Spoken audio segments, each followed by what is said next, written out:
gamers, and welcome to episode 333 of the Super Ultra Podcast Arcade for June 19th, 2021. I'm one of your co-hosts, Daniel Nicholson, and with me is my co-host, Dominic Stallworth. What's going on this week, Dominic? Happy Juneteenth. Yeah. It's official.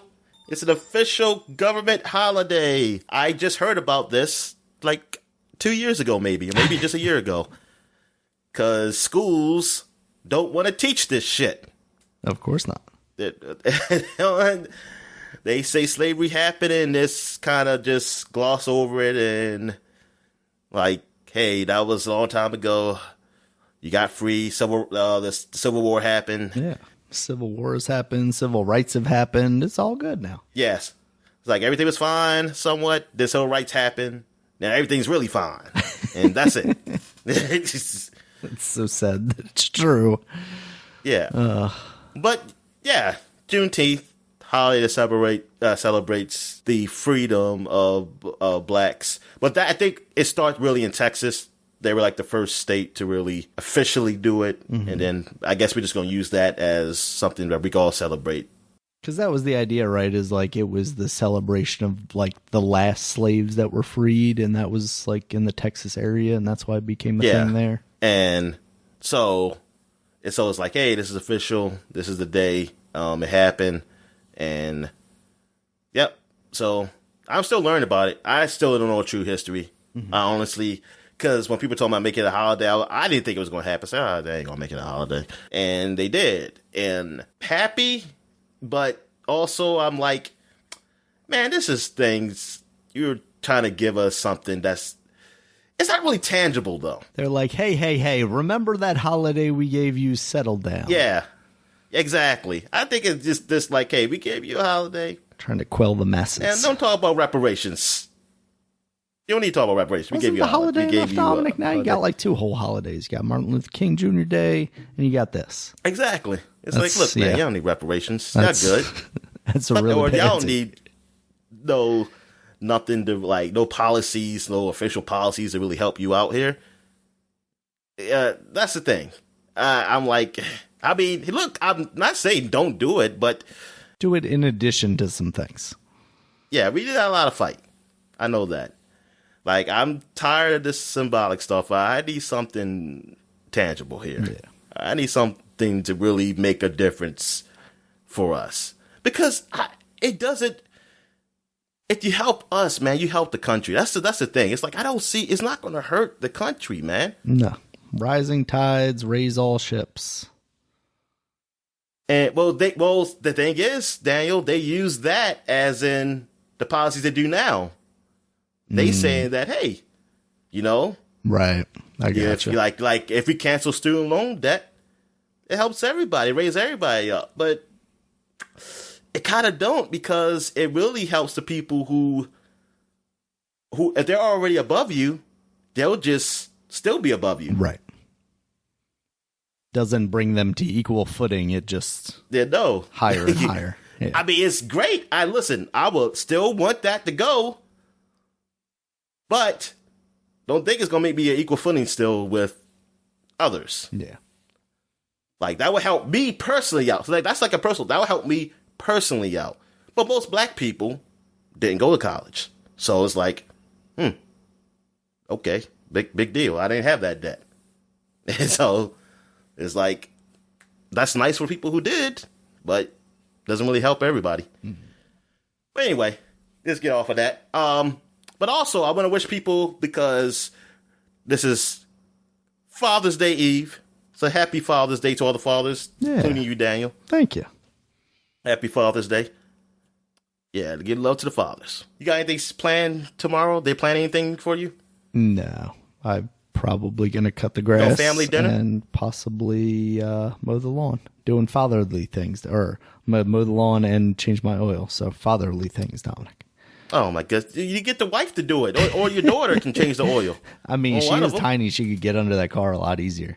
Should probably look into that. I don't know what the effects on oil on a below 2-year-old is, though, so I should probably look into that, though.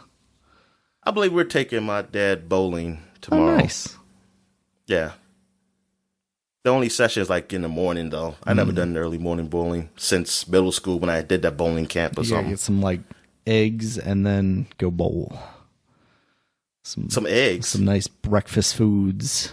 Oh, okay. A nice family. Yeah. I haven't bowled in a while. Breakfast at the IHOP. So it's gonna be muscles that haven't been used, and that's gonna feel weird. What you're saying is you're gonna be feeling it on Monday. Yeah. I don't know how many games I'll be. I wonder how many games that we can do until I'm just going to be rolling that ball between my legs and seeing what happens. Just ask for the bumpers, Dominic. There's no lost respect in that. Yes, there is. I cannot be a hypocrite because I shame people. I said shame when I say people bumper. I said shame on you. You're an adult. You take those bumpers off. You throw in the gutter like me. Be a man. Or a woman. All right. So, since this is a special podcast because this is after E3, after all the events. So we're going to cut some sections out. I'm not going to talk about sports. I'm not going to talk about what we've been watching this week. I will talk about some games we played, though. And no flashback segment. So we're going to go right into what we've been playing. So you can go first since I played definitely a whole lot more stuff. And stuff that's pretty relevant to our later discussions. Basically, I finished Kaze. I finally beat the game. I was at the end boss last weekend, and then on Thursday night, I was finally able to beat it. Because it's one of those things where it's got many stages to it. You do end up only having those 4 masks that we've talked about in the past. The tiger, the dragon, the shark.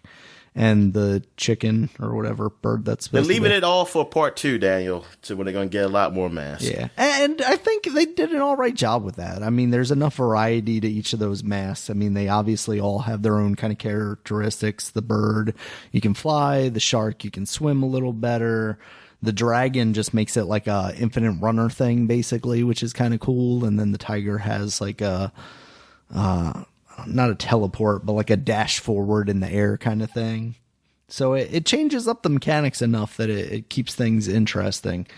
But that final boss, it's like face the boss, do a thing with the bird, face the boss, do a thing with the shark, face the boss, do a thing with the lizard, face the boss. And there were just a lot of stages to it, and it doesn't have any sort of checkpointing to it, which always frustrates me a little bit, especially when it feels like the sections are relatively long. And as you do them more and more, they don't feel as long because you kind of get the pattern down and you get better at it.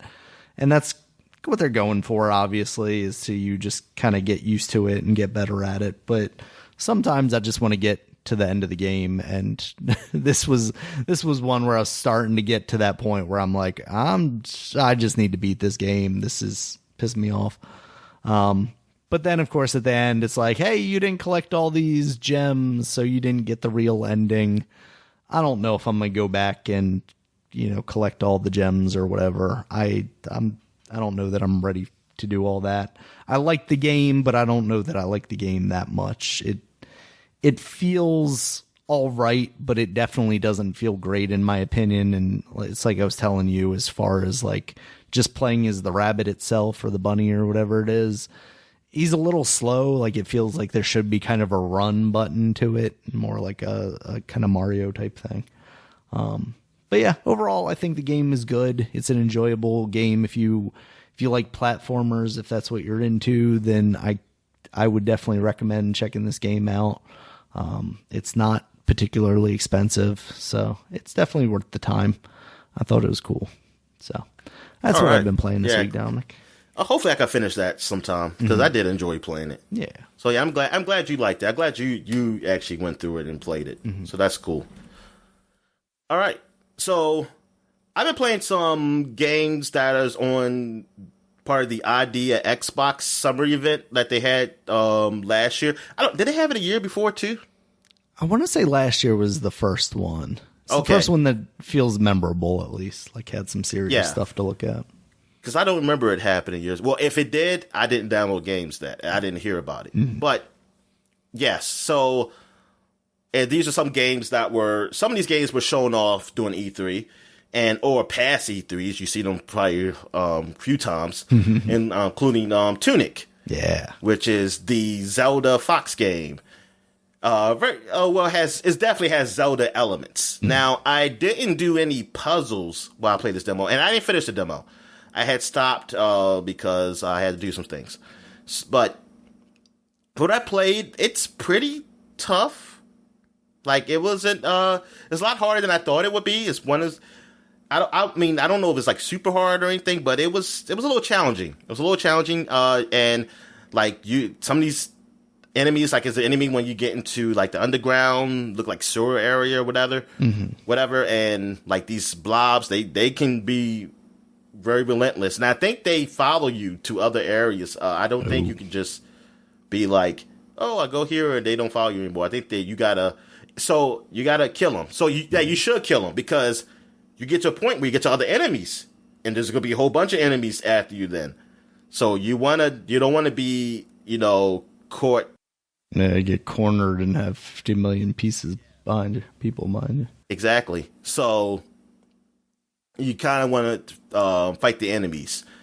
And it does have a Dark Souls feel to it, as in that, like, when you die, you lose your items, but your items are there to pick up. Oh, okay. So you'll respawn at some point, and like a point you go to, there's just spawn points that you see, and you'll come up there. Then you can go back to where you got killed and get all your items.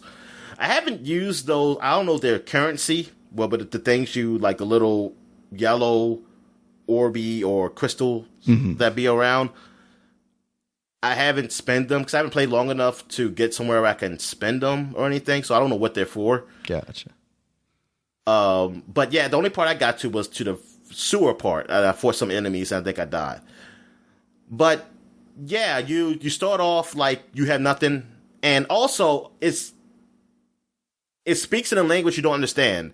I don't know if it's a point in the game when you'll have to get something that you can start seeing it in English, like the text. Yeah, I was wondering. The text is in this foreign language, and maybe that's like, I don't know, that's going to be something for the whole game, but it really makes it so that you're doing a lot of exploring. Like, you don't know what it says, what it means, but it really, it doesn't hurt it for me. It like just makes it like, oh, so I just really have to explore and just figure out things. At the same time, it would dissuade me from like looking at signs and stuff if I know it's just going to be gibberish that I'm not going to read. That's so true. It'd be nice Exactly. If it gets translated at a certain point. I think they kind of did that with Zelda with like the owl statues. You had to get the beak before it actually like said things in English. Yeah. That's what I'm hoping it does. Because I was like, then it's just, unless somebody figures it out, someone on the internet figures it out, or maybe if you have time, figure out what this means. And somebody probably already did. They're probably like, okay, I know what these letters and symbols mean on the alphabet. But yeah, you start off with a stick, then you get to a point where you get the sword, and that's when you can just slice anything. Like, you can slice the grass and the trees and even some blocks. Some blocks you can just stay to swipe away. Yeah, and the game, it seemed all right. It seemed like, okay, I see a game I think you'll like so far. But I only played very little of it, so I'll be talking about it more probably in the coming weeks or next podcast, possibly. But yeah, the game seems pretty okay. Did they have a definite release date now? I don't think so. That's what I was just thinking. Let's see. I think it was TBA on Steam last time I checked. Still is. Yeah, that's unfortunate. But it seems like it should be a lot closer than being here than away. Because it's been announced a few years ago now. But yeah, it's cool to just get our hands on it now. Absolutely. All right. So I also played another game that was part of the Idea Xbox. I played Rising Hell. And this seemed like a roguelike game where you're a prisoner in hell. It's a pixelated game, side-scrolling, 2D. And you're kind of going vertical, like out of this prison, going up hell and fighting enemies and stuff. It seemed like it's all right. I played very little of this, too. I think a lot of these games, I played very little of. I think there's only one demo I played out of the 4 I played that I actually finished. This wasn't one of them. But yeah, but I can't really judge it yet. I'll have to play some more of it to see, but it seems like a roguelike game. The controls felt all right. Like it feels it's very action packed. Gives me kind of a Dead Cells vibe, like that pixel art, but still extremely detailed in its artwork, kind of thing. Yeah, it definitely gives me Dead Cells vibe, and it gives me with the whole plot kind of like Hades, because you're gonna leave it in hell or something. But yeah, it's pretty good. But I don't think this is hell like gods. I think it's maybe. I don't know if it's biblical, but it's definitely not Greek gods. It's a hell of our own making, Dominic. Yeah. All right. Now, this game is the one I finished. I played all throughout. Trigger Rich, which I saw the trailer. I didn't see this at E3, but I saw this trailer. It looks like a Zelda Link Before Time or Link of the Past. Okay. The one that came on Super Nintendo. Yeah. What's it called? Link to the Past, yeah. Link to the Past, okay. It looks like that. Like the graphics and everything. It's like, oh, this looks really nice. And then you see all these creatures and stuff, and you see the witch, and then she brings out a gun, a machine gun, and starts shooting them. And that's like, oh. God. Oh, this is crazy. And like, so yes. This is, it's like almost, I guess, action RPG, like Zelda, but you have a gun. Now, I don't know if there's puzzles or anything, because all you did was go through the tutorial area of this game. Like, you are a witch who, I guess you just graduated from witch school or whatever, and in this world, I guess guns are the weapons of these witches.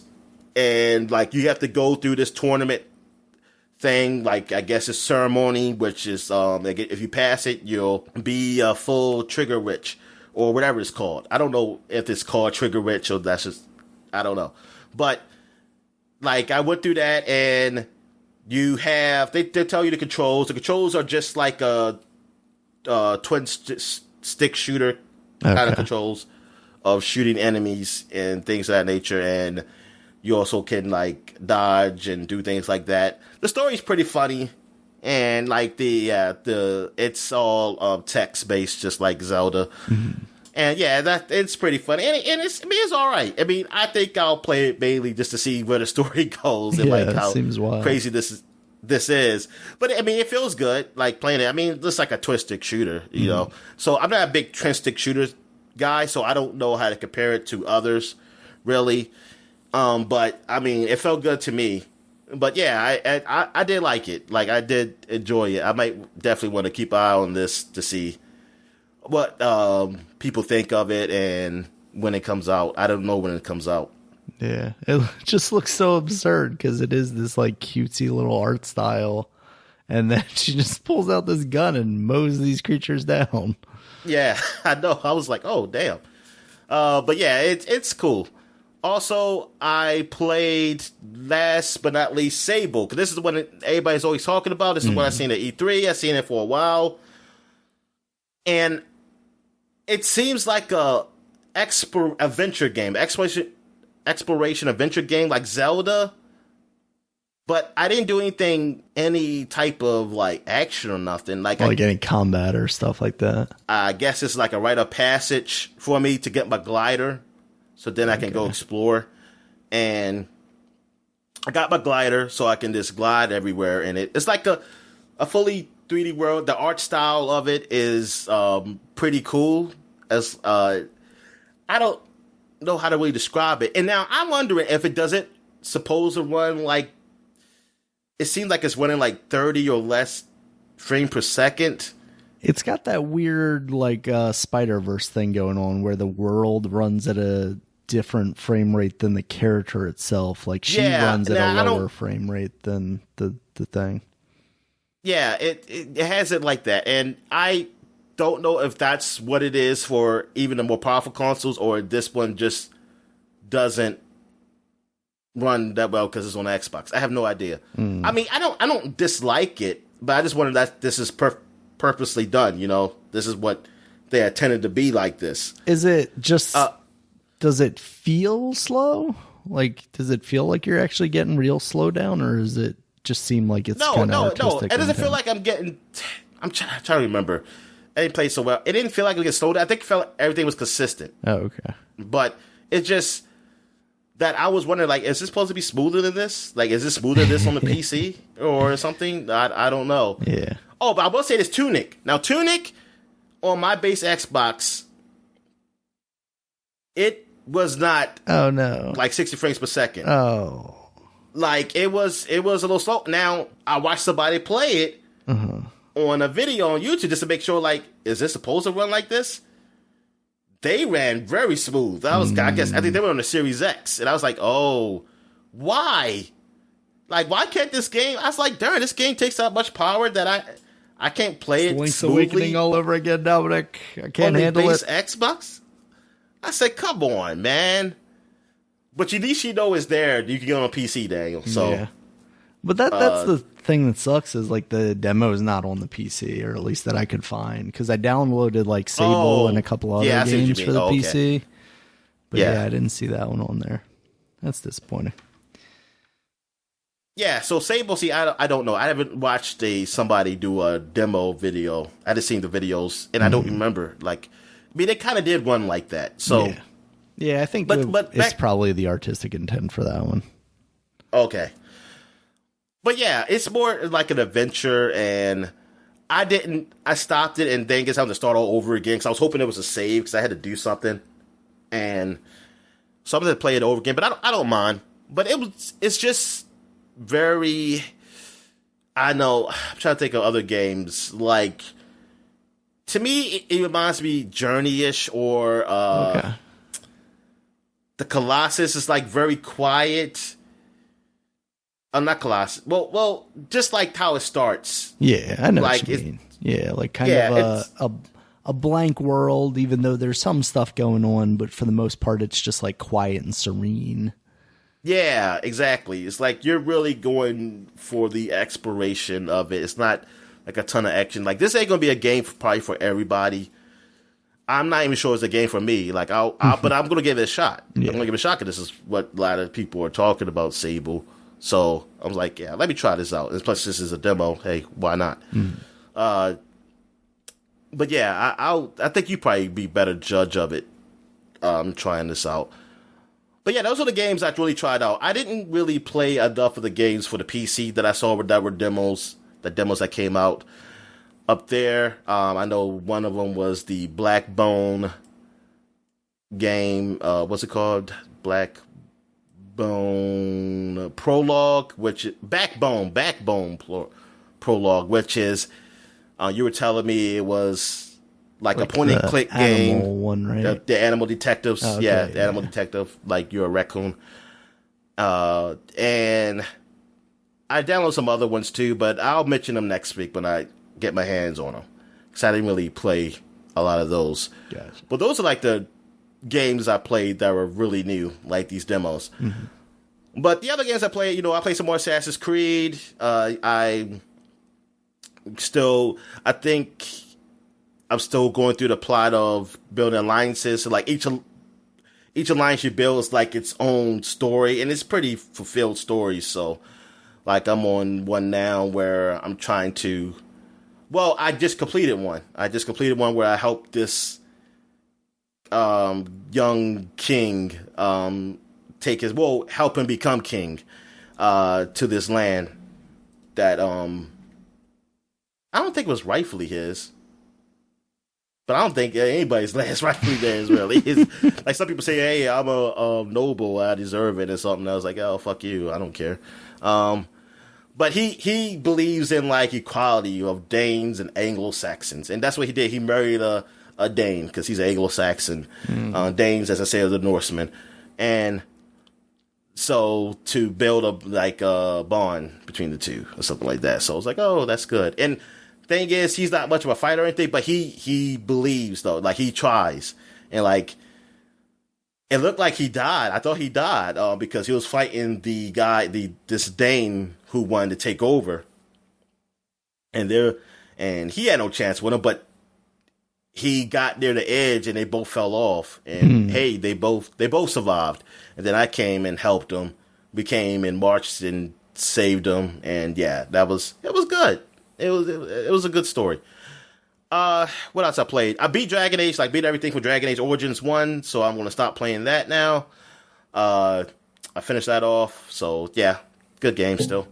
And I played some Knockout City, which I believe I put in a recording of the last podcast because I forgot to mention it. I played that game.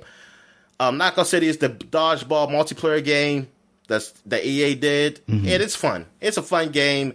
I'm still learning the moves. You can turn yourself into a ball and you can grab them and throw them, like what some people did, like with themselves. They turn the ball and get near me. So I can grab them and I say, okay, I can just throw them somewhere. Or these combos where I can, if you hold the trigger, you can do like a super where they can move somewhere on the level and like blast down and hurt people. So hurt the other team. So I've been doing that with them. And I had to learn to do that myself. Well, I think I learned how to turn to a ball, just get near somebody to throw me. But yeah, I seem like I got the timing all right with catching the dodgeballs now. If I see them, I mean, sometimes if they throw it fast and I'm not in position, I just don't get hit.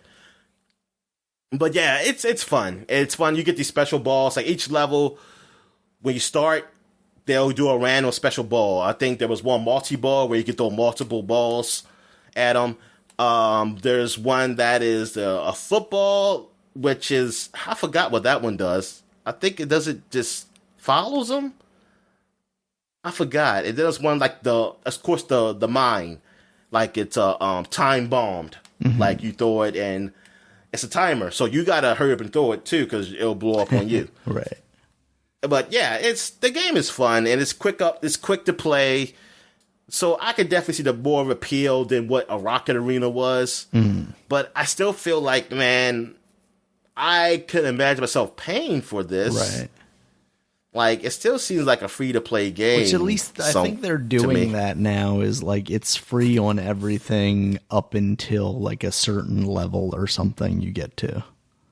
Oh, okay. So you can play up to, like, level 25 or something like that. Okay.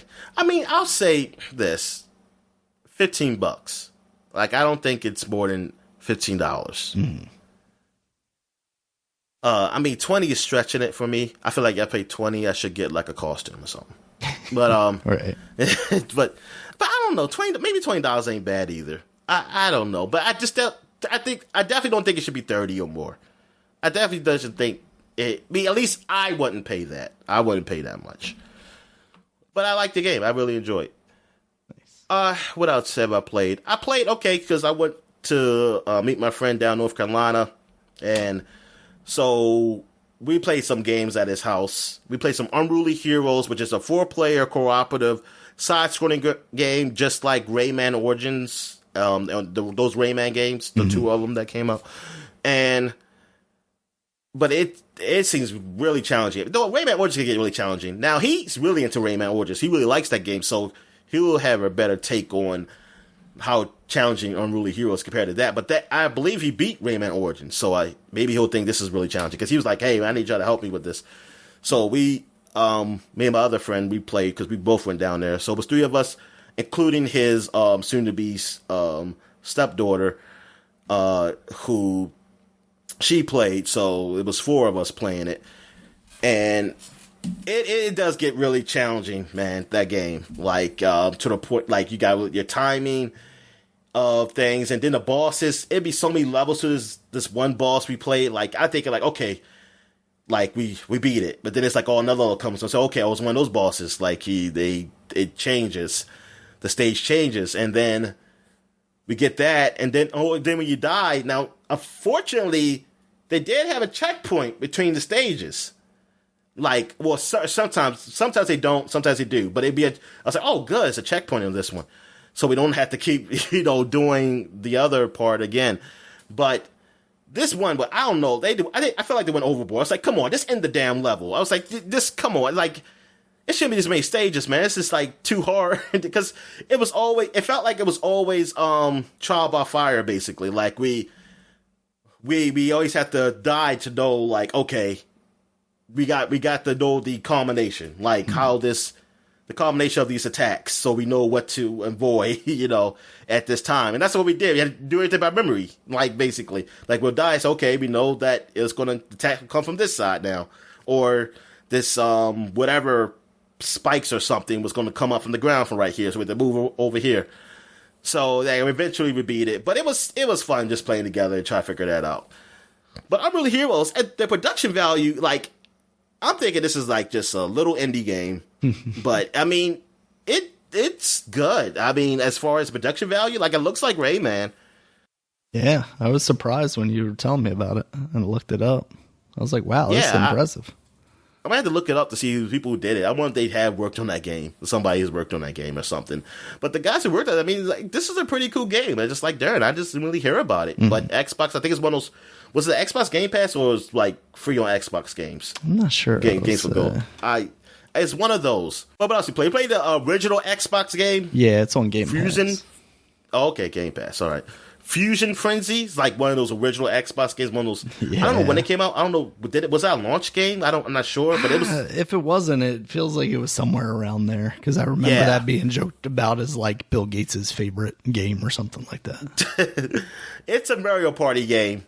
Basically, it's you get 4 people and you do all these crazy zany things, and that's what we were playing. Man, I was winning. Me and my friend, we were winning like almost all the challenges. Mm-hmm. But then my other friend, who was basically like always getting third place because the younger girl, she didn't really know how to play, but he came back at the end just by winning 2 stages because of, I think, the bets, because sometimes you bet points. Yep, that sounds like some Mario Party bullshit right there, Dominic. Yeah, I'm like, this is bull. I was like, I got second place. I was like, that's bull, that you win and it's over. And then I just hate him because he wouldn't bet anything. I was like, nah, man, you got to bet something. He said, yeah, bet the 3. He said, you bet the 3. I said, that's the 3 you automatically have to bet. I said, oh, man.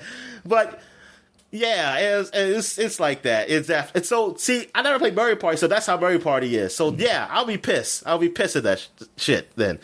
So yeah, but it was still fun playing that game. Doing those crazy things. The ones I hated was the inverse racing, where the controls were inverse.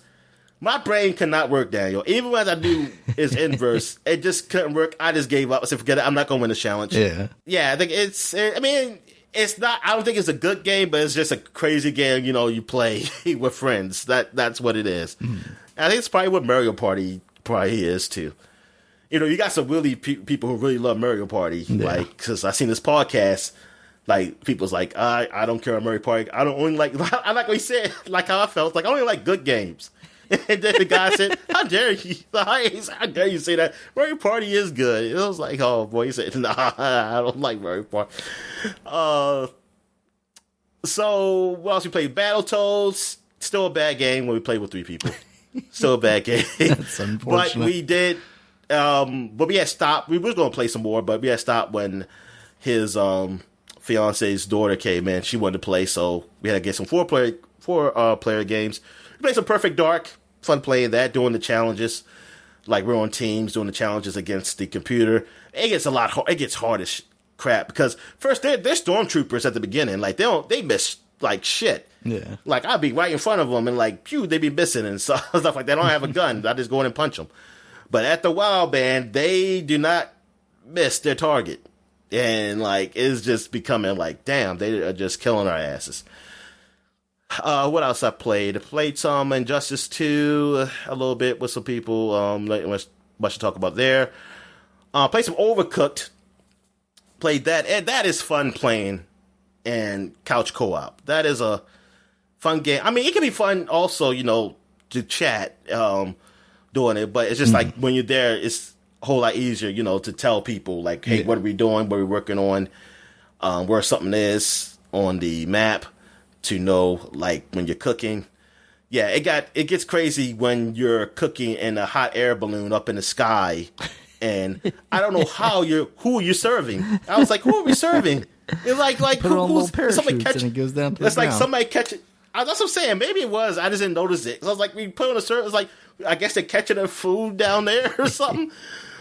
But yeah, but then it gets to the point of washing dishes. Like, we don't got no dishes. You got somebody to wash dishes. And then we started to figure out, like, how do we clean the dishes? Like, where are the dirty dishes? And then, like, we found it. And like, somebody would probably be chopping up the same thing. It's like, oh no, we need the rice here first, and then it's like need more of that. Sometimes I say forget it. Sometimes I just put the wrong order in. I say we gotta give her this plate, so let's gonna put it in.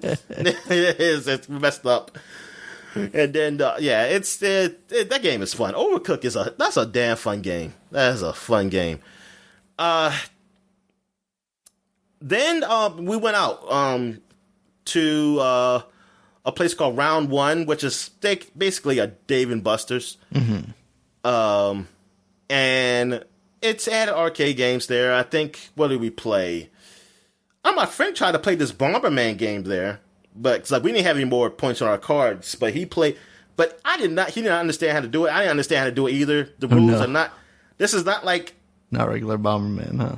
It's like you deploy bombs, but it wasn't work. I think maybe something was wrong because you was hitting the button to deploy the bomb, but like you're not really controlling the character. It seemed weird. Like. Yeah, it wasn't what we thought. We was thinking it was just gonna be 4-player Bomberman, or I think it was more than 4 players. The way that table was shaped, but yeah, that was like, yeah, this is something. This is still your points, man. That's all this shit is. But what do we play? So of course we played some basketball. We played some, Ninja Turtles. They had a Ninja Turtles game there. Not an old one. It's based off not the newest one, which I don't think that comes on anymore, the newest one, unless maybe they're just in a hiatus, but the one from the last season, the computer animated one, Ninja Turtles, that came on Nickelodeon. It's based off that, but it's a 4-player action game, reminiscent of the old Turtles arcade games by Konami, but it's definitely not as good, and they definitely do cheap shots, to get you hit. Like, it's pissing me off. But we were playing through that. We just basically using our points on that. What else did we play? We played the Tomb Raider shooter, rail shooter game. I played that before. I think I mentioned this on the podcast, playing that at Dave & Buster's. Mm-hmm. But it was fun playing that. Though, those rail shooter games, they make it so you get shot, man. Like, it's just unavoidable. Like, I want to know, I know there's probably some guy who's really good at these games and don't get hit because they probably know how to time it right to not get hit. Because sometimes I feel like they make it so that you get hit, man. Because it's like, I'll be doing everything I can not to get hit, but they's like, nah, man, we got to get you to spend some more points. We don't want you to, like, make it easy for you because that's how those games are. Oh, we also play a rail shooter with rabbits. It's a rabbits rail shooter. Oh. That's pretty fun. Yeah, that was it was fun playing it, but it's just the same as all the rail shooters. I feel like they get to the point where, it gets so crazy, you can't shoot everybody, so you're going to get hit by something. And I think that's it. I mean, that's really what we're talking about. I can't think of, excuse me, anything else playing at Round One. But then we went to a barcade, and barcades are places where it's a bar and a whole bunch of arcade games, as the name says. But it's like it's like the old ones, man. Like ones that was when I was younger. Like you see Street Fighter, Super Street Fighter, Street Fighter 2. And Super Street Fighter 2, I saw like Tekken, like Tekken Tag Tournament, the first one. I saw Ultimate Mortal Kombat 3. Of course, they had we played X-Men, but it wasn't the big X-Men one where like I think that had like 6 players you could play on or something like that with 2 screens. It was a smaller one. And now, since I'm bigger, I was like, 4 people couldn't play on this thing because they're too big that it's barely can get the 3 people up here. Shoulder to shoulder. So, yeah, exactly. So we played that, and then we played some Simpsons. The Ninja Turtles wasn't working right. And these arcades, they're just like the old ones where they might steal your token sometimes. They don't register it, and that pissed me off. I played some pinball. I played some Ghostbusters pinball wasn't really that good at it, man. Because I haven't played pinball in so long, and I was like, man, I'm not flicking. Because, like, I'm looking at a guy next to me, man. I don't know if he lost his fucking balls, man, because it looked like he was just on there forever. I said, damn, man, how that guy? I guess he must be coming here a lot. And who else? What else we play? Oh, yeah, they have a place where they have N64, old consoles. N64, Nintendo. You can also ask to hook up the Genesis or the it's another console they had. But we played some Smash. My friend was kicking our butts in that, so we changed it up. We played some Mario Kart, and I was doing really well. I was winning a lot of the races. I think most of them. And I was holding the controller the right way, Dan. Like, I wasn't holding it like a traditional controller, like you're not supposed to hold, because it's not made for that. The two outside edges. Yeah, I was actually holding inside, and it is better. It is better that way. So, okay. I get the grasp why people play like this. I just didn't understand that way of playing when I was younger. Yeah, but that arcade, it's nice. I don't know where is one near us, but apparently there is one, because my friend said he had looked it up. Mm-hmm. But yeah, it's pretty cool going to a place like that, like playing these old arcade games. I did play some Mortal Kombat, also Mortal Kombat 3. I couldn't pull no moves off. My friend was kicking my butt with Sub-Zero. And yeah, because I could not. I had Reptile, and I can't spit. I ain't spit nothing, man. I was like, this sucks. But did I play anything else there? Oh, Burger Time. Oh shit! Okay. Where you make the burger patties and stuff like that. Mm-hmm. I played that. Did I play any other old games? Like really old? I think I was about to play Centipede. I think somebody got on there. Nah, I think that's it. I think that's all I played really there. So yeah, so that's what I did for all this week. That's all the games I played. So yeah, you got any questions or anything? No, it sounds like a lot of fun. It seems really cool, especially like barcade scenario where you can try out all those old games. Was the Ghostbusters a old machine, or was that one of those newer ones that they've been doing? I think it's the newer ones. It looked like a newer one, man. Because I couldn't remember if they did something for Ghostbusters recently or not. I know they've done some other things, but couldn't remember off the top of my head what they were. It looked new. It definitely looked new. Yeah, it's cool that they're still making pinball machines. Yeah, pinballs. Yeah, exactly. I think because pinballs, it's just easier to do, and they could be anywhere. Really, I mean, you could put it in a bar like a pinball machine. Just have one in the corner, and somebody be like, "Oh, I'm down on my luck. Let me just play some pinball. Let me get drunk and play some pinball. Take my frustration out on this machine as I tilt it." Yep. And they say, "Oh, you over tilt. You over tilt." That's how you say it. Maybe that's what I should have did, Dan. I should have did some tilting. You should have. You gotta put your hip on it and just nudge it a little bit. Yeah, exactly. That's what happened. Yeah, that's what I didn't do. So, what else? Oh yeah, I guess that's it. So we'll take a quick break, and when we get back, we'll get into all the E3 gaming news. All right. And we're back. Yeah, let's get into some gaming news. We got a little bit of gaming news before we get to all the E3 stuff. So what we got, Dan? All right, Dominic. So first up, this came through the wire yesterday, I think. Final Fantasy VII, the remake, is showing up in the back-end code of the Epic Store. This can't be too much of a surprise if it does, in fact, come to the PC sometime. I mean, the surprise is that it's not already out on the PC. You know, we knew it had at least 1 year of exclusivity, but it seemed like it would, follow soon after that in other places. But it can't be much of a surprise considering the deal that Epic has made with Square to get all the Kingdom Hearts exclusively on Epic Store, that this would show up there for at least a time-limited thing of exclusivity, right? Yeah. So. You want me to say more? I'm sorry, man. It's all right. Yeah. It's not. So how does this rumor come to be? So there are people that just basically look at the code of different things. You hear about data mining a lot, but somebody does that for the Epic Store. And Final Fantasy Remake showed up in some of the code of Epic Store. So it sounds like, they're preparing the back end to launch it relatively soon. But I just want to know, does it mean it's going to eventually come to Xbox too? That's a good question. That's just weird that you... Like someone said, you flood all these old Final Fantasy games on the PC and Xbox also, and the Switch. Man, I don't. Yeah, but the Switch we understand if it doesn't get it, although they can do streaming. I mean, hell, but that you don't have an announcement for when these come out, and I understand like the exclusive deal, but I'm like, man, it's been over a year now, and like what. I'm like, how much Sony, like Sony to pay you for multiple months to not say Time's nothing? up. Like, what's going on here?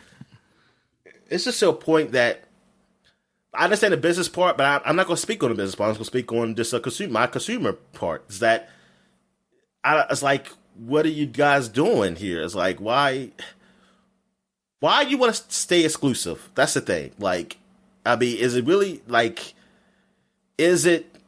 are they paying you really so much money to do that? Because I'm just thinking, like, all the people who like Final Fantasy on all these other on the Xbox and the PC too. I guess that exclusivity is really, I guess, worth it. I guess how much money they paid you. I just want to know, is it really worth it? Like, if you add the money up, for that, for as popular your game is. Mm-hmm. Yeah, I mean, I wonder if COVID has anything to do with that. Maybe they were planning on it releasing sooner on PC and possibly even Xbox, but things just got delayed because of that. Also, just like what we talked about the DLC, the Final Fantasy DLC, and that's just weird that, well, okay, you're exclusive to PlayStation right now, but now you make it a Pacific console for a DLC, which I think that is weird. That the DLC exclusive to the new gen. The DLC is just too powerful. Yuffie is too powerful to appear on a base-ass PS4. And we all know that's bullshit. It's just that the game that people supported is on the previous system. It's not this new system. Yeah. And you're going to put the DLC on the new system. That doesn't make any fucking sense. I'm sorry. It don't, because this is the first time I'm really seeing this. So it's stupid to me. It's really dumb that's what you're going to do. And like someone did say sarcastically, it's like, yeah, I love that the game I supported is coming on DLC on a system I don't have. Yeah, that I can't play, I can't find, I can't buy. Absolutely. And I wonder, we were talking about this before the podcast, but like, does that eventually make it to the PS4? Right? We saw or are seeing like Godfall. I guess it either didn't prove to be that successful in the PS5 or whatever it may be, but now they're bringing that out to the PS4. And this should tell you, like, as much as people like the idea, like I said before, that you do want games to be exclusive to your new console. But if they ain't taking advantage of it, what's the difference that it comes out on another console? Because that's just the perception of you got this game. Yes, it only came out on this console. That's true. So you feel like, yeah, I got my money's worth. But are you really? Or they're just choosing not to put it on another console, even though it can be. It can be played on the other one. But they're just going to make it exclusive, so to make it seem like, yeah, this is the only place you can play it. Like, it's the only place they can play it because they only put it on there. But it can actually, if they wanted to, it can be played as other ones because it's not that powerful. Right. It's not. They didn't put that much work into it to take full advantage of that console, which I think most people don't because, a lot of these studios don't take advantage on early on. They're still learning it. Yeah. Some just can't even. Yeah. So, or some all depends on the timing. Like to get it to really take full advantage, it's like, it's not going to work out. We probably just take some advantage and just put it up here. But yeah, that's why, and like we said the last report, is like the architecture makes it so that you got to get to the mindset. Consoles are different. Are so different than what they were. Basically PCs now. Yeah. So that, yes, you got a stronger console, and your game will look better and probably most likely play better on that one than the previous one. But you still can play it. Right. And you shouldn't feel like, man, I wasted my money getting this when I can still play the last one, because you're still playing a better version. It runs better, it loads better, and things of that nature. Just like people getting better graphics cards, a higher processor, more memory. I mean, that's basically what you did. Yeah, I wonder if we ever see that barrier actually come down of, like on the PC, where it's basically like, oh yeah, your older hardware will still play this game.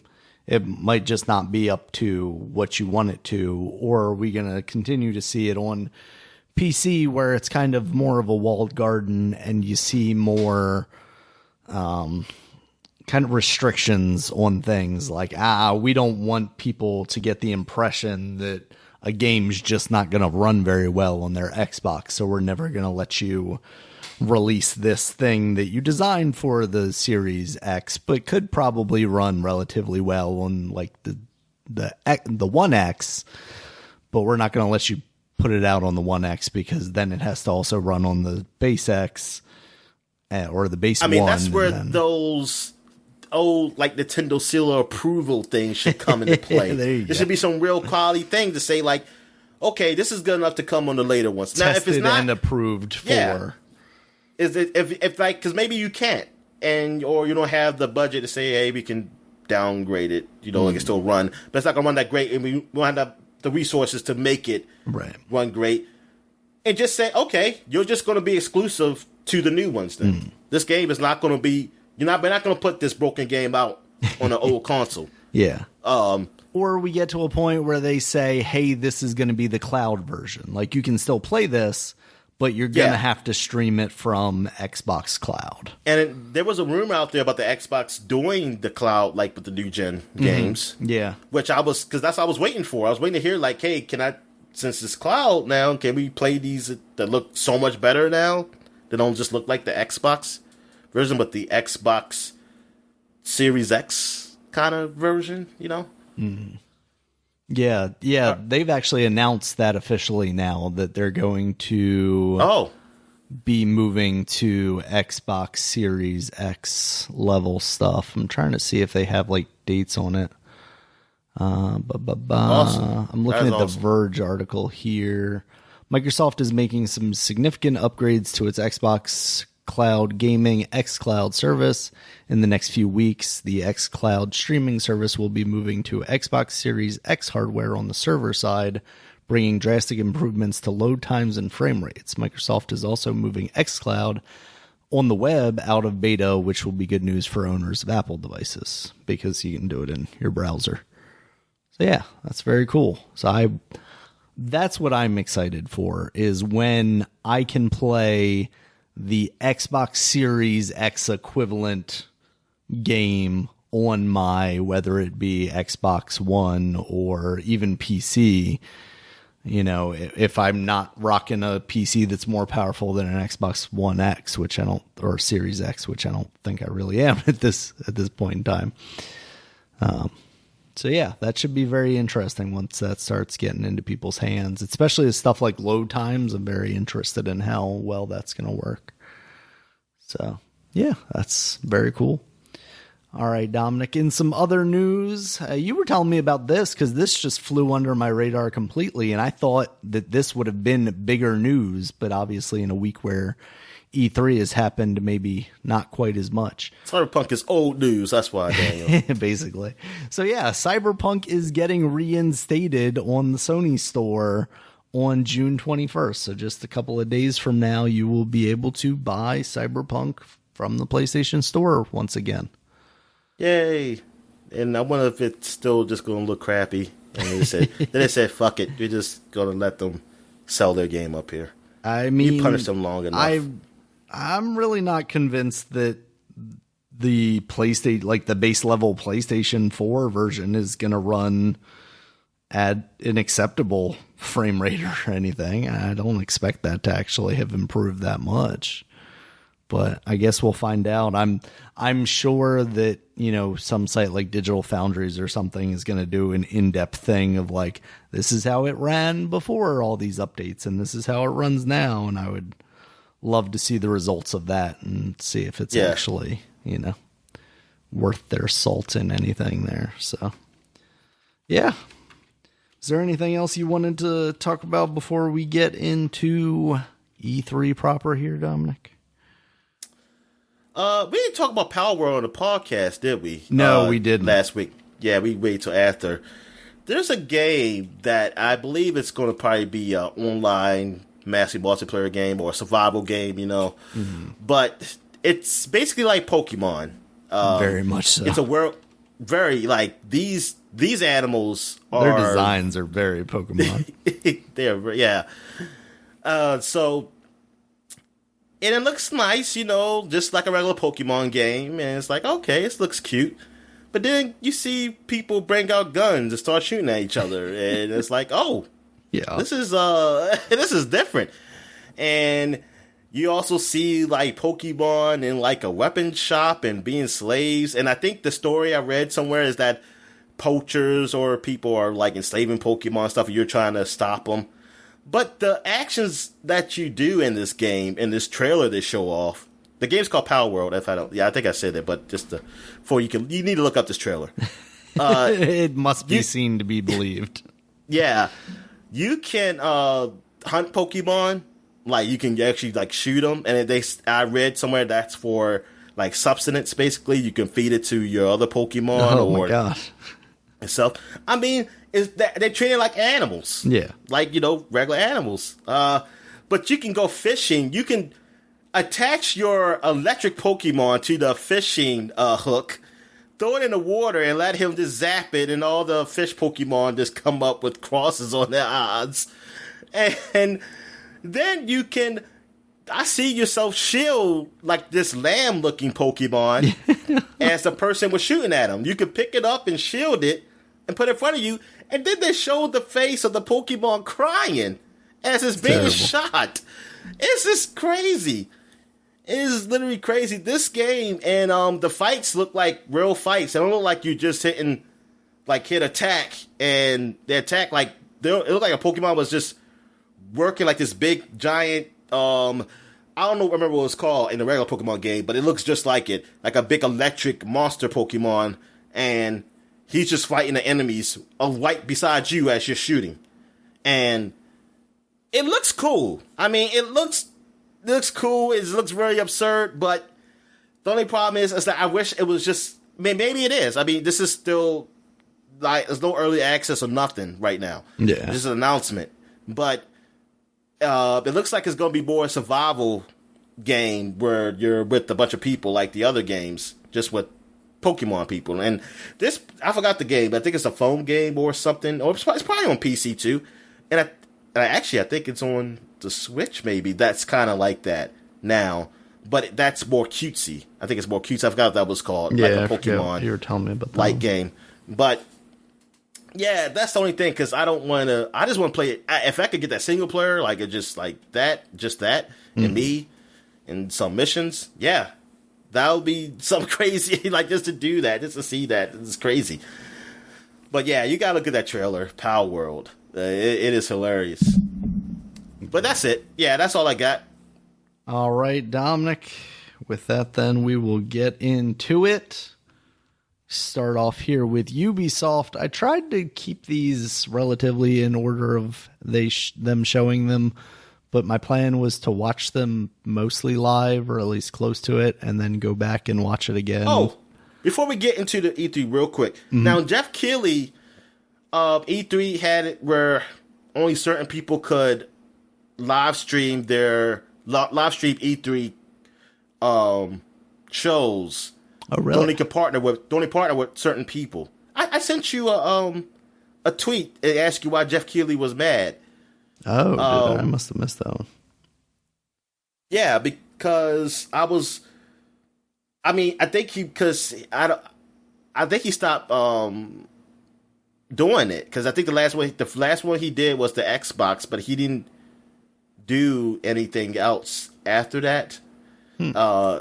Because I think there was a DMCA, whatever the hell this shit's called. Yeah, DMCA. Like, it was to say like, hey, only like a takedown, because possible takedown, because I think they said the only partner with certain people, and so people were like, man, Jeff Keighley did all this stuff, but I was like, he's kind of competition too, isn't he? So yeah, absolutely. I don't know. I mean, look, it seemed like people were taking sides, but then some people were saying like, why are you taking sides? Jeff Keighley is like, he's the competition. Why would they want to partner with him? But then they said, hey, you should make good with him and blah blah blah. I'm not taking sides on anything. Like, I just want video game news. That's all I want. So give it to me. I'm good, and make it enjoyable to see. And Jeff Keighley, I appreciate him for what he does, and also appreciate the ESA for what they do. Yeah. So there you go. I have no personal stake in anything. Way to both sides at Dominic. Jeff Keighley's right. I mean, but I Down don't. with the ESA. I don't have no connection to these guys. I mean, I enjoy Jeff Keighley.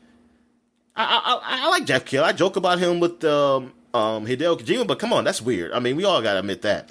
But other than that, I mean, he's a cool dude. I've been watching him, since on game trailers, doing stuff. I mean, he's fine, but I'm not to a point where if he doesn't like something or anything he doesn't like, I'm just gonna side with him. I mean, I'm not that kind of person anymore. Anyway, because I realize that's a little. To me, I'm not that kind of guy on people I don't know.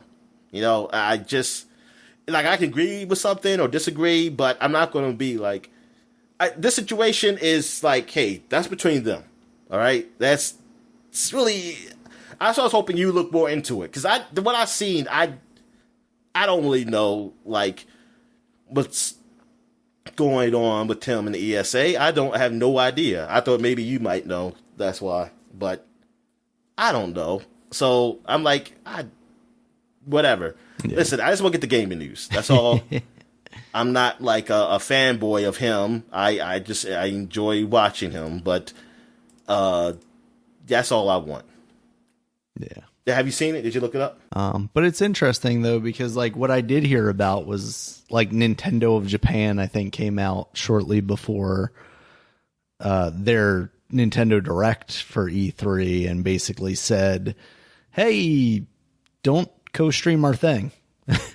So a lot of the streamers who typically are, showing their videos and talking over them were kind of apprehensive about showing that stuff because they weren't sure if they weren't going to get struck with a DMCA takedown or something like that. Here it is. I mean, just look up, just put Jeff Keighley ESA and you'll get to the tweet. There's a Min-Max show where they're talking about it too, apparently.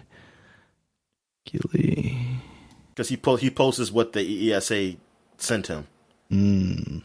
Oh, this is from Kotaku, I think. I think it's Kotaku, maybe. As for Keighley, the ESA representative said the decision to exclude him wasn't personal. We appreciate Jeff and everything he has done for the video game industry. The ESA rep said the decision to not include him in the small list of official co-streamers was absolutely no personal slight. In addition to our distribution service and media partners, we focused on a diverse group of influencers. This fucking white-ass Canadian dude, we're not putting him on there. And creators who consistently create video game content across YouTube, Twitch, and Facebook. And then he posted the Mario looking like, kind of thing from the Rabbids trailer. And then he said, E3 parent company, the ESA, replied to Kotaku inquiries saying that out of the over 1,300 submissions, it approved less than 100 creators and brands for official co-streaming. I mean, I wonder what official co-streaming entails, because obviously there are brands that did not get the official co-stream situation, but still, were streaming that stuff. So...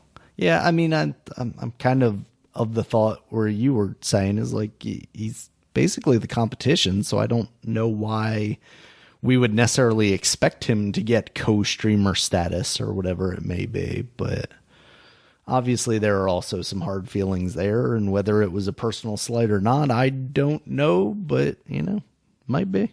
Maybe there's somebody being spicy over there, Dominic. Whatever. Because I'm like, is this hurting you? I mean, I know people want to see you talk about the stuff. So there are people who do. But I feel like you still got connections and you already got stuff happening for this, right? Some Game Fest, so. And that's the thing. Like, I'm looking at this kind of thread of tweets, and there's a deleted tweet that is in response to his. And then Rami Ismail, who's a game developer, I follow him on Twitter. He did, I forget what the company he used to be with was called, but they made a whole bunch of indie games, and now he just kind of goes, Vlambeer, that was his company. And he basically like goes around the world and like helps indie developers set up and get their business stuff straight. And he responded to that deleted tweet saying, you understand that he shouldn't be using the registered trademark of a competing commercial. Hello. You broke up on my end. What? Say that again. Yeah. So you heard all the Rami stuff, right? But he said, you understand he shouldn't be using the registered trademark of a competing commercial venture, right? So basically, I'm assuming that somebody said like, oh, I can't believe E3 did this to him or whatever. Or ESA did it to him. And he's like, that he's... So yeah, like we were saying, kind of, they are competition. So it's not entirely surprising that, Jeff Keighley got the cold shoulder maybe, He's got his own thing going on. Yeah, seems odd. Businessmen gonna businessman, Dominic. I don't know. Yeah, I think people just pick a side. Because one person I knew, Liana Rupert, she's definitely on Jeff's side, said this sounds like a lot of BS from the ESA side. You should have definitely been included in that co-stream initiative. For anyone interested in the source article, the Kotaku source, yeah. But someone said, like, why should they include someone who constantly shits on them and throws shade their way? It would be better off if they cut the gimmick and just told Jeff to fuck off. And he said, they have all the right in the world not to include who they want to include, but ESA does still have a lot it hasn't answered for, regardless of the amazing people that work there as a company. Knowing Jeff is doing Summer Game Fest, it's an odd business move to exclude him. What? No. In fact, because of that, I think it's not an odd move. I thought it would be the opposite. Exactly. Yeah.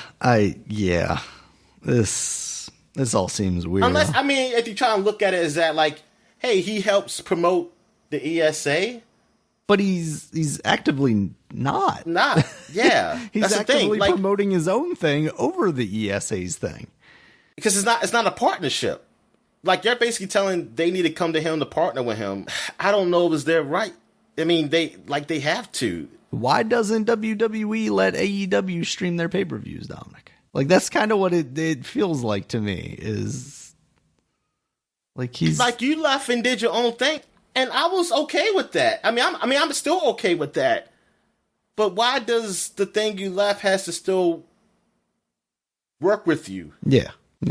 And like an official capacity too, right? Like, again, it's not that he's going to necessarily get banned or whatever because he's co-stream or whatever streaming this thing. Because again, there are many different avenues or venues where this thing is getting rebroadcast. Like, I'm pretty sure even we could have re-streamed that thing and not been taken down off of Twitch. Now, we've done stuff in the past and had issues with YouTube, but that's a very much like after the fact thing, right? Like they're coming through and kind of going, oh, well, you're reposting our stuff a little too much, or we didn't talk enough over it or something like that.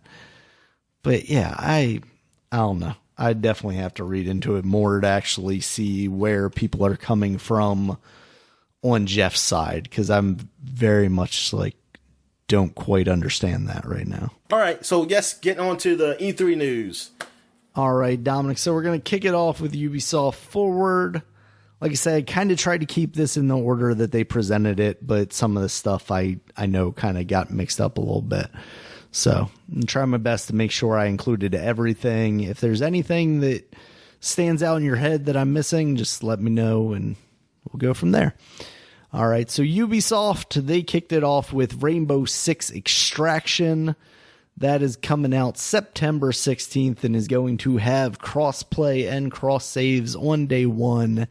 That is the one that used to be Rainbow Six Quarantine, but obviously quarantine is kind of a tainted word now. And it's basically like Rainbow 16 versus zombies. What'd you think of that one? That game, it looks like it's fun. Like, that'll be a Rainbow Six that I would play. because I'm not really into the realistic shooters, the shooter of those Tom Clancy games, really, like Ghost Recon, Rainbow Six, or I think that's basically it. But I mean, those are the big ones. I mean, like, I'm more into the arcadiness of what Ghost Recon is now. Like down, like I like Wildlands, but the latest one, I forgot what it's called, but that was a debacle because it was like a games of service kind of thing. That's why I didn't like that. Yeah. But the realistic type of shooters like Rainbow Six, like back in the day, like I just were never really into them. This kind of mixes it up with like more like a Left 4 Dead vibe with it, man. And definitely. Yeah, and it looks really cool. And also that you get cross-play and cross-save. Yeah, I think a lot more games, they're going to be going that route. It's about time, I want all games to go out that route, really. Yeah. And, I mean, I'm really interested in this. I'm really interested in this game, and especially since another game that I like that's similar to this, we'll talk about later, that's going to be somewhat free, it opens it up that maybe I'll check this game out. Yeah. Open some money up to maybe give somebody else a shot as well. Yeah, exactly. Yeah. Oh, wait a minute. Ghost Recon Breakpoint was what it called, because I just see it up here because you got something to talk about it. Yeah. Yeah. Which, we'll just mention that real quick because I don't have much on it, but they're going to do DLC for that because they're doing that. They're doing the Crew 2. Like, Ubisoft is still supporting these games for one reason or another, and I can't fault them for it because they've been pretty successful with some of these things. Like, think about For Honor. I mean, they probably just stopped doing support maybe now. Maybe. I have no idea. I'm trying to think if there was anything that they talked about at E3 for them as well. But I don't think so. At least I didn't see the man with the cane. But yeah, he definitely wasn't there. They've been supporting that game for a while. Like, that game was really talked about or nothing. Yeah. And I've been seeing support for that game, like, way after it's been out. And, Ubisoft has, like, this generation, they have shown that you get their game, even when people shit on it and say it's horrible, they continue supporting it. Yeah. Like, they are not, I guess, either people, even y'all bought the game regardless of what the critics have said, or they, or enough of y'all bought it that they'll support it even after. So you're getting your money's worth. So don't feel like, you never feel like, man, darn, this game, nobody likes it, and I got it. I do like it, but they probably aren't going to support it. They're probably going to stop. But no, they haven't. So you still got your money's worth. Like, Ghost Recon Breakpoint's been known to be bad, like, from the beginning for what it had. Now, they've done a lot of changes, though, since. So it's probably, if somebody was going to do a review now of the game, maybe it'll get higher. I don't know. That game, I know it's been better because I played it when they give you the free weekends. I played when it first came out, didn't really like it. And then when they added all the quality of life stuff you could put in, into the game, oh my God, that made the game so much better. So, and they added computer, because they took out the computer, your mates, their team. Like, if you had to be, they had to be humans, basically, who played with you. Unlike Wildlands, you can play with like your friends or random people, and if you can play by yourself and still have the computer play the other three guys. They had took that out in Breakpoint, which that's why I really was not interested in the game. But now they make it so that they put they had some DLC where they added them, so that was good. And maybe the game has sold more, because plus it goes cheap. The game goes cheap every now and then, and maybe people probably picked it up, and maybe there's probably a lot more people playing it than before too. So that's why they support it. Yeah. But yeah, that's cool that they do that. You'll get your money's worth. It seems like with these games, with the support you get, like longevity. Well, at least not money's worth. I would just say you'll get your playing time, like longevity. These games will last. Yeah, it's good to see. You don't see that in a lot of companies, and I wonder if, the finances support that decision, or what it is at Ubisoft that is making them go, oh, this is the way to go. Maybe they just have so many teams that they're like, we need to keep these people busy and we don't want to fire them and let them, create new studios or something that are going to compete with us. So we're just going to keep them on board. We're going to keep paying them, and they're going to pump out DLC for a game that nobody's playing. Yeah, that's weird they do that. That's what they do. I like, whoa. Yeah, I mean, speaking of things that you're not really aware of, like Rocksmith Plus, like I started talking about it, but it's a subscription service for basically Rocksmith. And what Rocksmith is kind of an evolution of Guitar Hero or Rock Band, where you're actually using a real guitar with the same kind of style gameplay. So it's almost more of a learning device. So it's interesting that they're going in this direction of a live service where you're going to pay monthly for a subscription to Rocksmith, and you'll get different songs. And it'll be $15 a month, or $40 for 3 months, or $99 for a year of it. It sounds like it's going to launch on PC this summer, and then fall for the old and new consoles. And then after that, there's going to be an app that they're going to come out with for Android and iOS. But Rocksmith is secretly one of those things that people were still playing, even though nobody was really talking about it. They were still talking about Rock Band and stuff like that. And here it is. It actually kind of outlived all of those properties, the Guitar Heroes and the Rock Bands, by, being successful under the radar, basically. Yeah. They probably had a lore, they knew how to lower the expectations for the demand for it too. They probably didn't expect to get but so much for it, and I think they got enough, or probably even more, and maybe even more, that people are interested in learning to play guitar. This is a cool way to do it, like to make it maybe a much more fun way of learning to play the guitar. Yeah, gamification. Yeah, as it's like exercises. Likes to do. Yep, like exactly. Exercises, and like with the Wii stuff, or if you want to be more advanced, like the Peloton bike. Even though I can never afford it, but I can get the cheap one from Walmart. That's off-brand one. Oh, do they do something similar?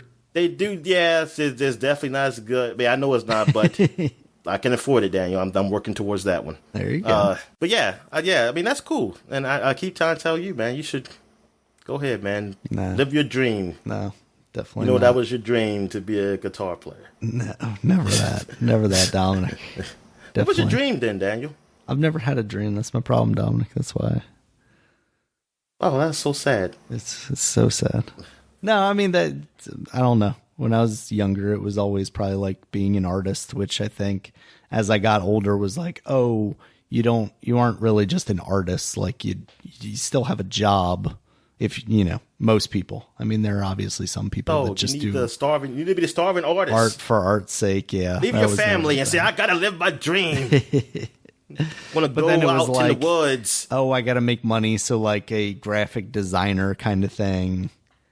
And then I was told by my high school teacher that graphic design is like a cutthroat business. And I was like, that's not me. I can't do that. So then I kind of just moved away from that. See, it builds. Yeah. Like you'll see somebody do something to you and say, oh, I can't believe they did this to me. Then it hardens you. Yep. Do it tenfold to the next guy. And it just be so easy to do it because you just don't Bill's care. Design over there looks like shit. Like somebody cried and said, why you do this to me? He said, because you're pathetic. Yeah. There's that. I don't know. There's game design at some point, but I definitely don't think I have it in me to design a game. I just don't look at systems in a game the same way that some people do. Even some people that I work with will talk about Dark Souls, and they'll, oh, this, that, and the other thing. And I'm like, oh, I didn't notice that at all. I just pushed the button and slashed the sword. My idea of game design is that I say what I want, and then somebody else makes it. Somebody else work on it. I mean, and can I just get paid? So you want to be like a producer or something, Dominic? There you go. Yes. Yeah. Without learning any other stuff of how they do it, and just say. I mean, that's the thing about management, right? Is like you manage because you can't do it. You know, those who can do, those who can't teach, or whatever. Isn't that the saying? Yeah, something like that. So, what about you, Dominic? What was the dream? Oh, what is my dream? Oh, darn, you put it on me. Yep. Damn, son of a bitch. See how it goes. My dream was to be a photographer, and I just gave up on that. Like either a photographer or a camera operator, someone who worked in movie sets, or it could be a news set somewhere in television. See, I thought you were just going to say lingerie shoots and stuff. Oh, nah, I'm not. I don't have an eye for that. Oh, okay. I mean, my eye is just a pervy eye that all men have. So I went and. Why do all these photo shoots look like Kojima games? Mm-hmm. Yeah, that's what I wanted, but that stopped. Especially when I went to, I was a security. I said played. Well, I should say I played security at the Preakness. I mean, because I wasn't no real security guard, but that's what I was hired for. Me and my friend was guarding Bob Costas. Yeah. We were walking him around, and I was asking people who was like behind the sets and stuff, Did like Bob how they got the job. Costas treat you like shit, and he ruined your dream, Dominic?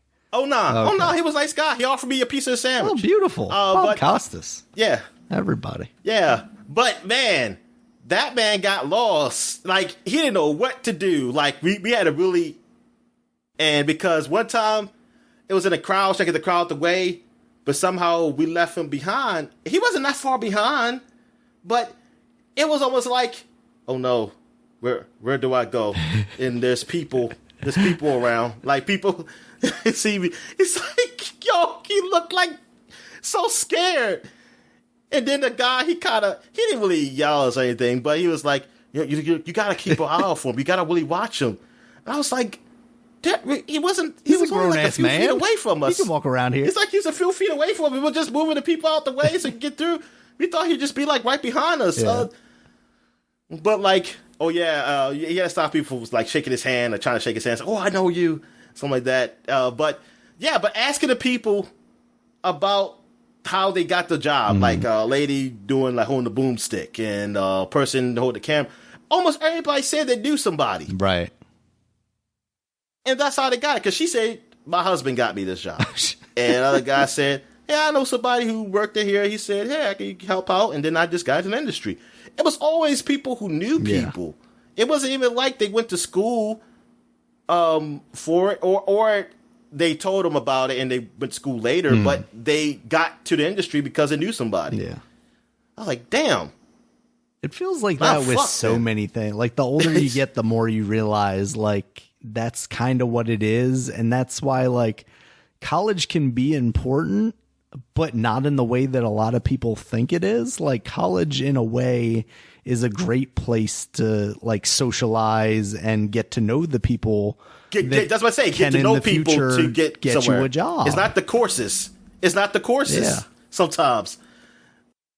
Networking. That's the word I was looking for. Yeah. It's really, that's really it is. Like some jobs, it's not really the course. It's just network, because a lot of things you can learn on the job. Yeah. You don't need a lot classes. of things you will learn on the job, because they have, very specific things that they work with that no one else does. Only like being a lawyer or a doctor. Yeah. Like those are one of the main things I know. Like, yeah, I need you to go to school to learn that. I don't think you can just learn how to do heart surgery and by just watching somebody. I watched YouTube a couple of times. It's fine. Yeah, so I watched ER, and then I watched. I think I can do this. I think they say, "Hey, just walk me through it while I try it, and just say if I do something wrong, like just help me out here." It's. But yeah, I mean, yeah, that's really is like you said, networking. Yeah. But back to what we were talking E3. about. But what were we talking about, though? We weren't talking about Rocksmith, but unless you got anything else, we can move on to the next one. Yeah, we can move to the next one. All right. Riders Republic, Dominic, we've seen this one before. It's the crazy bike, snowboard, extreme sports thing, basically like the evolution of Steep, it seems like. And that's coming September 2nd. Riders Republic, yeah, it's basically the SSX, like, of down. That's what it looks like. Hopefully. It looks like it could be a lot of fun.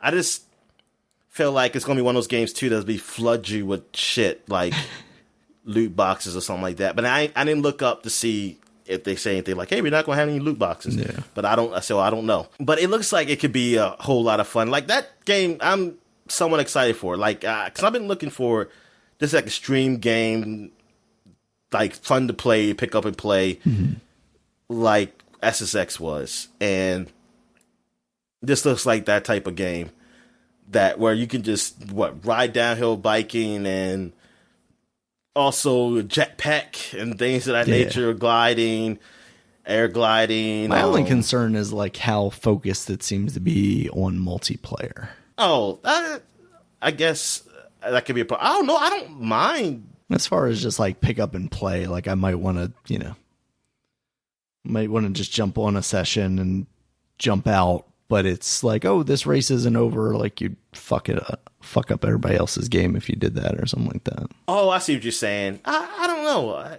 I just hope it's some quick matchmaking or. Yeah. I mean, I'm sure it's a single player. It feels very much in a way like Fall Guys, where like even if somebody dropped out, they're not really messing up your experience that much, right? Like you barely notice. You're competing with the game in a lot of ways more so than other people. But yeah, Riders Republic, that looks fun. Yeah. All right, after that, Dominic, we got Rainbow Six Siege. Again, with the cross-play and cross-saves, that stuff is coming. As well as a new character, North Star, coming out June 14th, which is now past at this point. They had a nice little trailer for her. She's like a helicopter pilot, and then a bear comes and tries to take her out while she's saving somebody. And then she fucks up that bear. So it's cool. She's like a Native American. Poor Yogi. Yeah. Poor Yogi. No, that was definitely Boo Boo. He grew up a little bit, though. Oh, okay. But yeah, Rainbow Six Siege. I mean, we probably don't have much to say about it because it's not a game that we've continued playing. But it's cool to see that it's still getting support and people are still playing that game, especially stuff like cross-play and cross-save. So here for that, Dominic. We already talked about the Ghost Recon stuff. Another year, another Just Dance game. Just Dance 2022 is coming out November 4th. So that's got some new songs and all that stuff. It's Just Dance, Dominic. After that was Assassin's Creed Valhalla. That's getting DLC where you're going to go to France and siege Paris. Supposedly coming out summer. Yep. Fuck up Paris. Man. That game is so huge. I mean, I'm happy for the people. Like, this is probably the only game you got. Yeah. So you got a lot of game. Now, see, that's the one problem. It's like for someone like me, I'm happy they're really supporting all these games with DLC and stuff. But then it's also is that I don't know. I want to come back. Yeah. Because I want to play some new games. I mean. There's some games, like, it has to be that game, and maybe that's what it is. These games aren't into the category of, like, oh, man, I love this game, so I'm going to play DLC, like Mass Effect was. But maybe it is for some other people. They really love Assassin's Creed Valhalla, so they'll come back for that DLC to play it. So that's good. It's good that it's there. But, hey, after playing Valhalla, it's like, I'm good. If I beat this game where it is, I'm good. Yeah. All right. After that, Dominic, we talked about actually, real quick. Hold on. The discovery mode, yeah. Right? So that's getting a discovery mode, which is like kind of the learning situation without the combat stuff. They did that for Origins and Odyssey as well. Kind of focused on getting it in schools so you can just kind of explore the environments of that time and get a little bit of that history, which is cool. Official Discovery Channel mode down there is not like I don't think it's official Discovery Channel. I don't think you're gonna get that or National Geographic and just see ladies with boobs out, stuff like that. But no, not getting that, Dominic. So Mario Rabbids, Dominic, it is officially happening now. Besides Nintendo just leaking it out there, It's releasing in 2022, and they're changing it from a grid-based game to more action. It looks like there's going to be like an area of effect that you can kind of freely run around in, and I wonder what actually ends your turn. Maybe some kind of action or attack or something like that. But otherwise, you can kind of just freely move about.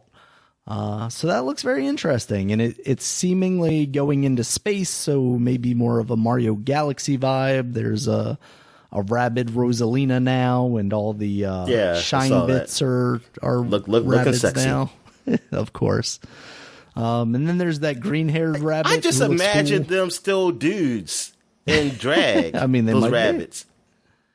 You know what? I mean, it's funny that I just think all the rabbits are dudes. I think they're just asexual. Because I just think of like in cartoons, you got to have a bow on top of your head for you to be a girl, or eyelashes, or like eyelashes. Your stereotypes, Dominic. Yeah, that's how I imagine. So I just think like, well, they don't have high eyelashes or nothing. That just look like they're just dude rabbits in drag. That Princess Peach and that Rosalina. Yeah. But still sexy. Of course. So yeah, that looks pretty good. After that, they showed off Far Cry 6. There was a kind of a CG trailer. Basically, the bad guy's son is trying to escape on the boat with the protagonist, and then he discovers him on the boat, and he shoots up all the people on the boat, and seemingly the protagonist survives, and then goes on to a revenge spree kind of thing, I guess. We see more. So yeah, I don't think our theory of her that being her son is that's not the theory. I mean, that's not what it is. Yeah, it seemed like there would be more obvious undertones of that, right? If that were part of it, you know, she didn't seem protective enough unless she just doesn't know that, you know, that's her son. But who knows? We will definitely see. Yeah, they didn't really show much action-wise because they saved that kind of for the Xbox thing. But they did announce the season pass where it's going to let you play as the villains from the previous games, Voss and Pagan Min and Joseph Seed from their respective games. I wonder how big a chunks these are going to be. Also, Blood Dragon, I believe, is going to be a part of that season pass, like the full game. So that's pretty cool. But yeah, I really wonder like how much of these games you're going to experience as those characters. It was kind of weird because like Voss was like, oh, now you see the protagonist is the bad guy. I thought I saw something like a Netflix show, Far Cry show. Yeah, they're doing a Blood Dragon show too, yeah. God, there's so many, Daniel, so many stuff. Yep. On Netflix. Absolutely, Dominic. Gotta keep that content churning out. Yeah. Gotta have your Splinter They're Cell. just throwing shit at the wall, man. I mean, I ain't saying this good shit, but just like so much stuff it feels like they are like, yeah. You know, and some of that shit is gonna stick and it's gonna be good, but for the most part, it's gonna be very easily forgettable, and you're never gonna think twice about what just came smelly. Mostly smelly. All right, Dominic. And then the final thing for Ubisoft, the big announcement, Avatar Frontiers of Pandora coming in 2022. This is going to be a first-person action-adventure game developed by the Division team over at Massive Entertainment. Are you ready to revisit the Avatar world, Dominic? And I ain't talking about Airbender. Oh, yeah, that's what I want. Oh. But no, the world of Avatar is what I like, which is funny because the person said the opposite. Like I said, I don't really care about the story of the movie Avatar, but the world was cool. And he said, well, people weren't really attached to the world, but there was a good story. I said, whoa, was it? Shut up. It's like, what are you talking about? The story you of Pocahontas is timeless. And it's the guy on Mid-Max. Like, he is a big Avatar, like, well, I ain't gonna say a fan, but maybe he is. But he's always protective because he always hates when I think the other guys or people shit on it, saying, I understand how people like it. He said, like, it made this billions of dollars and stuff. I was like, so what? Those people didn't like the movie. I mean, you gotta pay. Like, for me I went to theaters and saw it. When you go to theaters to see a movie, doesn't mean you like it. Yeah. you paid to see it. You don't like it If until you go after multiple you've seen times, it. that might be a whole other thing. Yeah, or you went like some Star Wars fans who don't like it, but it's like I got to see it 2 more times to make sure. But I'm like, look, if you like it, you like it, man. But don't get mad at people for like shitting on it. But he said there's people who just hate it and stuff like that. I said, yeah, but that's the internet. Yeah. I mean, that's like for everything. Who just despise it. Those people you got to ignore at a certain point. Yeah, exactly. But look, man, if you like it, you like it. But to me, it wasn't that good. I don't say it was shit. It was just the story was so basic. Yeah. It was very absolutely basic. Outsider coming in, saving people. Yeah. I've seen it before. Like, it's Pocahontas, Last like for that Samurai. type of world, I feel like, man, you could have really built a real great story with this world. Yeah. You picked the easiest path possible. And I'm hoping maybe the next ones, they'll really delve into something. But the world itself, like I said, and for as popular as it is, which he always said he hates the argument that people always use that, well, if it's so popular, what's the characters' names? And a lot of people Jake. don't remember. But he said, but you said you could do it for any movie and something like that. And I was like, I don't know, man. I was like, dude, this ain't no Star Wars. Like I know people who ain't fans of Star Wars and know some characters' names. Yeah. Like I know that Boba Fett guy. this movie. Yeah, yeah. Exactly. I mean, I'm becoming a bigger fan of Star Wars, so that's why I know him because I'm just into that culture. I know it. Yeah. But Avatar, I mean, it wasn't that type of movie for me. Yeah. But so I'm never going to use that argument. But the world is something like as big as the movie was. I felt like it would have been more content with this movie. I mean, you just got the amusement park a few years ago that they got done in Disney, and like you would think it'd been more like either toys or video games at least at the very least, like some people making content of this world. It could be crappy games, but still it's like, hey, Avatar's popular, let's make a video game of this. Yeah. But there's really been nothing. I wonder if it was just like time and place where they knew it was going to be a long time before they got the next thing. So they thought they would, by the time they get to making toys or games, they would have kind of fallen out of popularity, maybe? I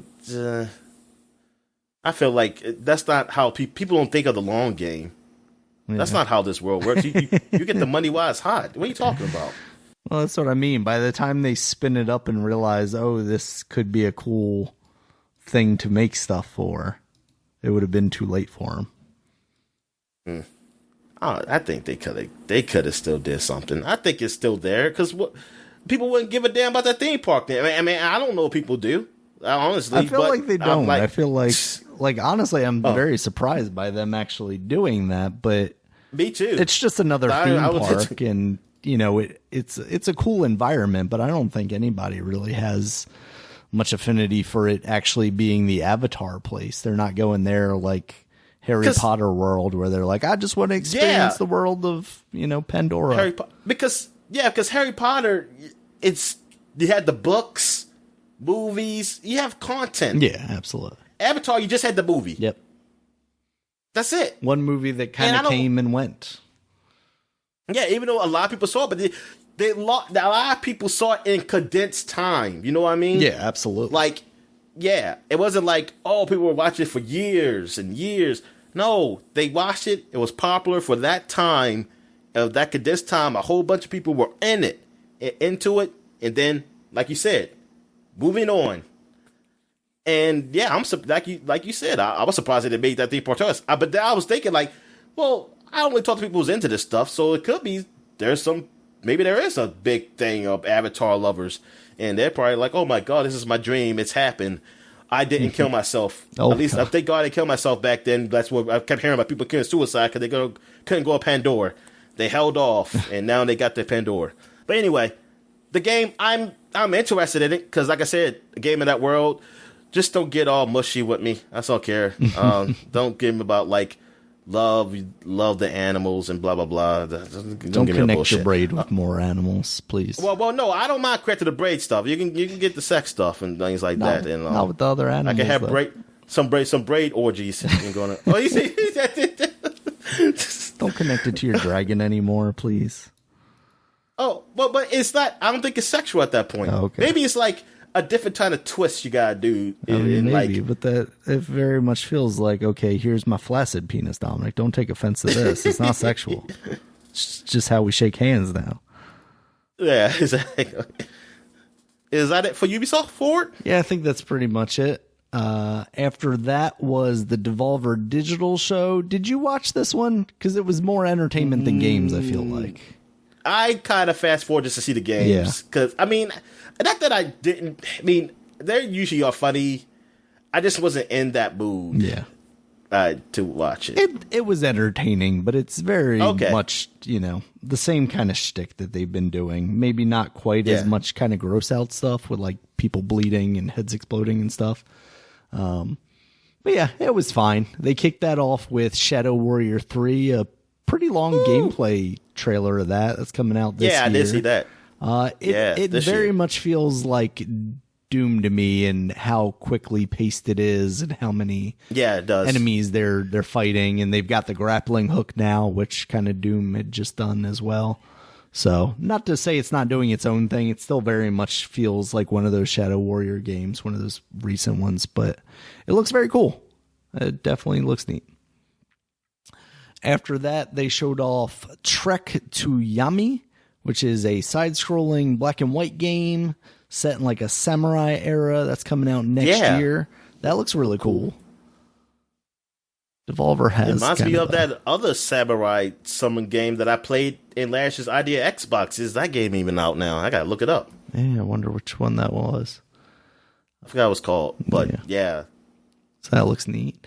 After that was Wizard with a Gun. That's coming out in 2022. This is what they're calling a co-op sandbox survival game. And man, that's going to be competition with that witch game I played, Trigger Witch. That's what when you were talking about that, I was thinking about this game, because it's very much wizards, and then all of a sudden they've got guns and they're fucking mowing people down. After that was Inscription. This is a deck-building, roguelike, escape room, puzzle-style, psychological horror game. It's got a lot of stuff going on. Very creepy looking. That's coming out on PC in 2021. They had a mobile game, Devolver Tumble Time, which this very much felt like their kind of like joke game this year.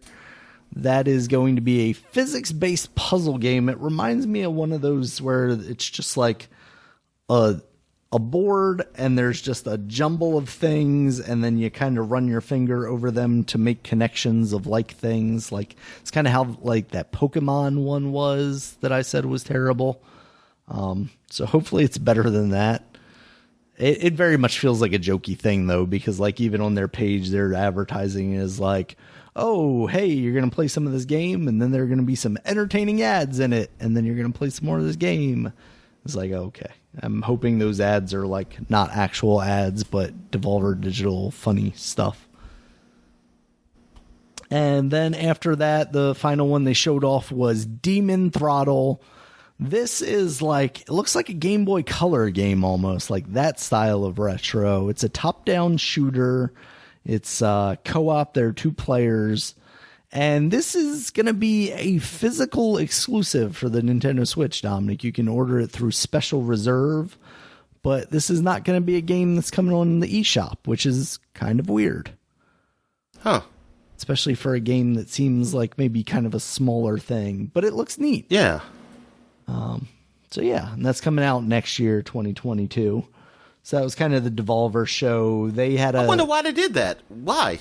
Part of me thinks it's just like weird niche kind of thing. They're like, hey, we're quirky, so we're going to be quirky. And then I could see it coming, somewhere down the line if it's successful enough and turns out to be pretty good, showing up on digital things somewhere. I mean, at some point, like, digital makes everything so easy for people to play. Like, if you actually want to get your game in as many people's hands as possible, like, you're going to put it on a digital store at some point. They've got to. So. It's the law.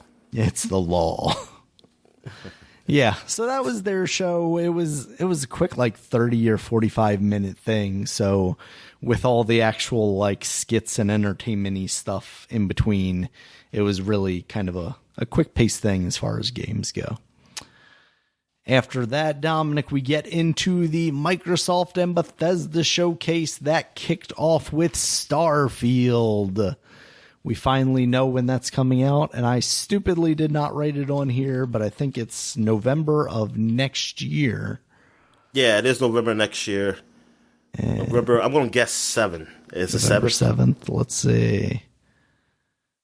Come Lucky on, 7. November 7th. November 11 11th. 11. Yeah. 11. That's what I say. 7, 11. Yeah, I don't know. I'm technically right. 11/11/22. I will edit this podcast. to say I was right. You can take editing privileges away from you, Dominic. Was right the entire time. But yeah, this was just kind of a, showcase trailer. Didn't CGI stuff, didn't show any gameplay of any sort. So what are you feeling from this game, Dominic? What do you expect? Look, I've seen a couple podcasts that have said that they want something more than just Skyrim and Fallout in space. Mm-hmm. Where for me is that's all I want. So I guess I'm on a different spectrum of those people, because they can just do Starfield that is just Fallout and Skyrim in space, and I will be satisfied, and they would have fulfilled my dreams. But apparently this person wants more, and I'm like, what is more? I mean, the only thing I can think of is that is no bugs in the game. That's like not bugs as in insects. Yeah. I'm talking about like buggy game glitchiness, because that's what it's known for, and a lot of bugs. But like the excuses of the bug stuff is got to stop, because we getting games, man, that are have a lot of stuff and don't have as nearly as many bugs as those Bethesda games. So that's it. Like, for me, I mean, it could add something new. That's nice. I mean, more the better. Like, but I put like this. I'm not demanding it. Yeah. For me, I'm not demanding it. I can get Starfield in space, even though they said the Outer Worlds is like that. So yeah, I was going to ask you about that. Like, if Outer Worlds is basically those games in space, what would you want different from this? I don't care. It'll be a different story than Outer Worlds.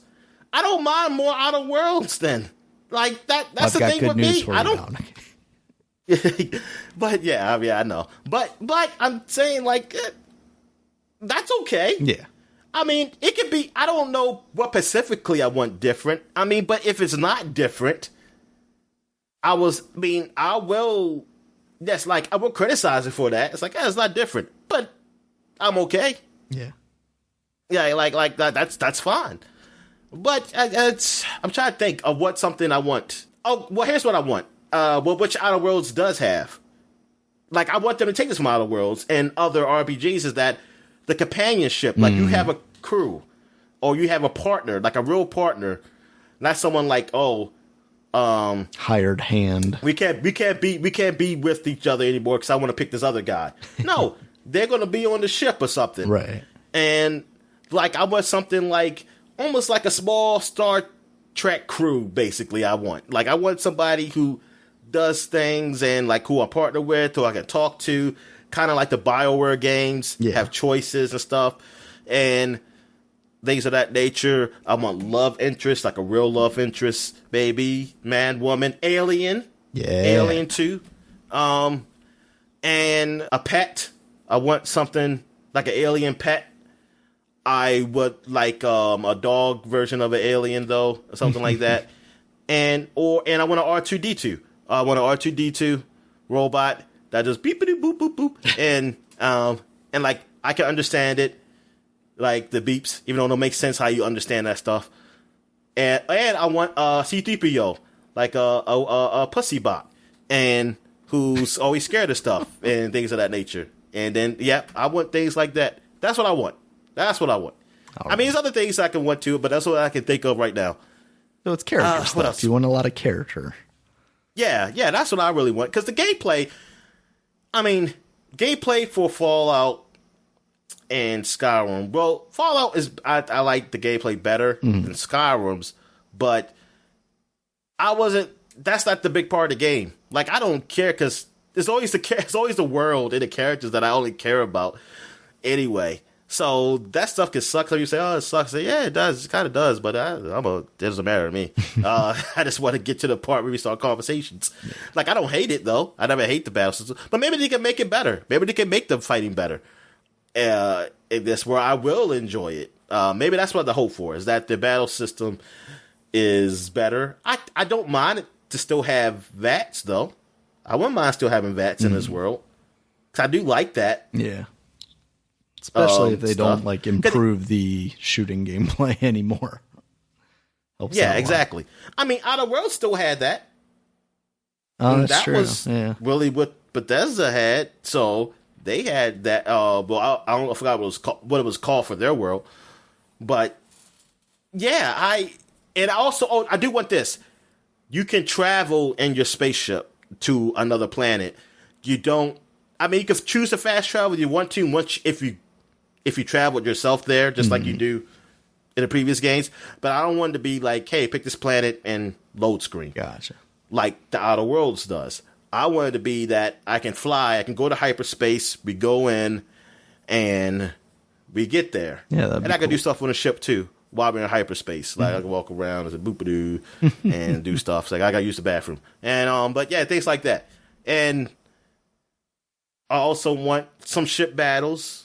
I hope they can do some ship battles and things of that nature happen. I want it to be, because since it's like a Fallout game, you can be different things. And what if I just want to be a pirate and just like steal stuff from other ships, a smuggler, or just smuggle things, or a slaver? Oh my! Like I get that choice. I get the choice. like I just sell the slaves. Now you're just talking about evil online, Dominic. yeah. I mean, I'll work for a slaver, like say, oh, we can save us, or we can sell these slaves and get money. I say, how much money? How much? And that's like, how many credits? I mean, I probably always choose against that just because that's just how I am. Yeah. Or I had to close my eyes and hit the yes button. So it's like, I don't know what I did. They're terrible consequences. But yeah. I just want a big open world with choices. You know, like they have their own Brotherhood of, not the Brotherhood of Steel. Well, Brotherhood of Steel, like the space version. Space Marines, I guess. Warhammer. There you go. Space Marines. Or they could have the Dark Brotherhood. I think that's the Skyrim one. Yeah, it's like they could have something like some evil. Space pirate thing or something, or evil people who believe in this stuff like, we believe in killing people who don't believe like us, who don't believe in the God of the universe. So I don't know, something they believe in, and you go kill them or something. Maybe they got something that's like a Jedi, but not really a Jedi, some special power beings who are space wizards. Yeah, something like that. There's some superior, or they're not superior, or they think they're superior. There's a dark side, light side, maybe. So I don't know. But yeah, I just wanted a space adventure. That's what I want, and that's what I wanted. I wanted to live that life. Yeah. So what did you want?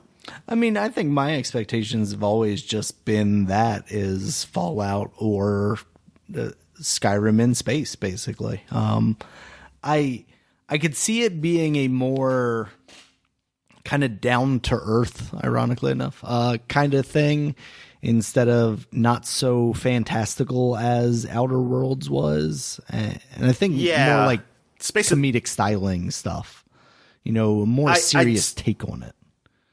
I'm sorry. It was real quick. Because the way they showed that trailer off that did look more down to earth. Yeah, that it feels very much like, oh, hey, those are just the guys going to the moon or something, right? So yeah, I'm interested. I saw some people talking about there being like a reflection of Tamriel or whatever the like Oblivion, Skyrim, Morrowind continent is, and I mean, honestly, that could be really a really interesting route to go if you're just basically taking that world into space in a way. Like, you see kind of familiar races and creeds and whatnot, but they're going on this, galactic adventure kind of thing. That is weird. Odd. And because especially because you look at them, like a good weird. Yeah. But because you look at them and you're seeing them as very much like archaic, and it's all swords and shields and old timey, Dark Ages type stuff, but kind of fast forwarding that to a more modern era where they're developing rockets and stuff, I think would just be a really cool world to explore. So, and then it'll be like, if you see other worlds, well, they think you're weird because your world's full of all these different type of creatures, right? Who are sorry, while their world is like, hey, we're just all one set of creatures here. Y'all come up with a world, y'all all different. Yeah, turns out we're the aliens after all, though. Yeah, exactly. Or they could say that, or maybe they change it, Daniel, where one race did survive. Like they killed all the races off in the future. The human race survived, or the elven race survived, or something. Yeah. I mean, I doubt they do that. I'm just joking, but that'd be crazy if there could be like a choice or something like that. Like, hey, pick your race, and that's the race that took over. Mm-hmm. Tamriel, like that, they just killed everybody, and now they're just there. Yeah. Anything else? No, I think that's it for me for that one. Oh, okay. All right, Dominic. After that, we got Halo stuff. There was a rumor before that we had previously talked about the Halo Infinite multiplayer being free, and that appears to be the case. I was talking to you about this after that announcement, and I haven't gotten a chance to look and see, but what exactly does free mean? Like, can you play that game without Xbox Live then, or do you still require Xbox Live? Because, like I told you, I kind of tie that and Game Pass together at this point, which is also seemed like kind of the direction that Microsoft was trying to push people when they've raised the prices for Xbox Live and immediately backtracked on that. But I wonder if that means... I just assume... Can you play any game with the Xbox Live? Oh, they did the free-to-play ones, right? Yeah, they started updating them, so like Final Fantasy and whatnot, you could do that with. Okay. Oh, and that one, that's when you play the service. Yeah. But, pay the service, I should say. But yeah, I don't know, man. But I'm just gonna say yes, talking out my ass. And then if they turn out to be like no, then I'm gonna say they lied to me. Okay, so but I have no idea what that means. But let's just go by what they say is free, and that's awesome. Yeah, it looks like they haven't answered it yet, because I looked it up, and on the Halo Waypoint forum, somebody asked that exact question. So don't down the news of free Halo, Daniel. Well, you'll still get free Halo, Dominic, in the form of Game Pass, which is sort of free. So, yeah, I mean, they showed off the multiplayer stuff. They talked a little bit about Halo itself. What do you think? Is any happier than before? Still the same? Just excited to see it coming out this year? For me, it's the same, which I'm okay. I liked it. Mm-hmm. Like, I'm not that big Halo multiplayer guy, hardcore guy, where I'm like, oh, last year sucks. What I didn't like was the whole loot box stuff. Yeah. I didn't like that. But as far as just playing the game, it was fine to me. But I see that Halo fanatics are excited for what they see. Oh, that's good. That for what they seen, they really like. They say, "Oh, this looks like old school Halo," and I'm like, "Okay, if you guys say so." Yeah, I'm just happy you're happy. Yeah.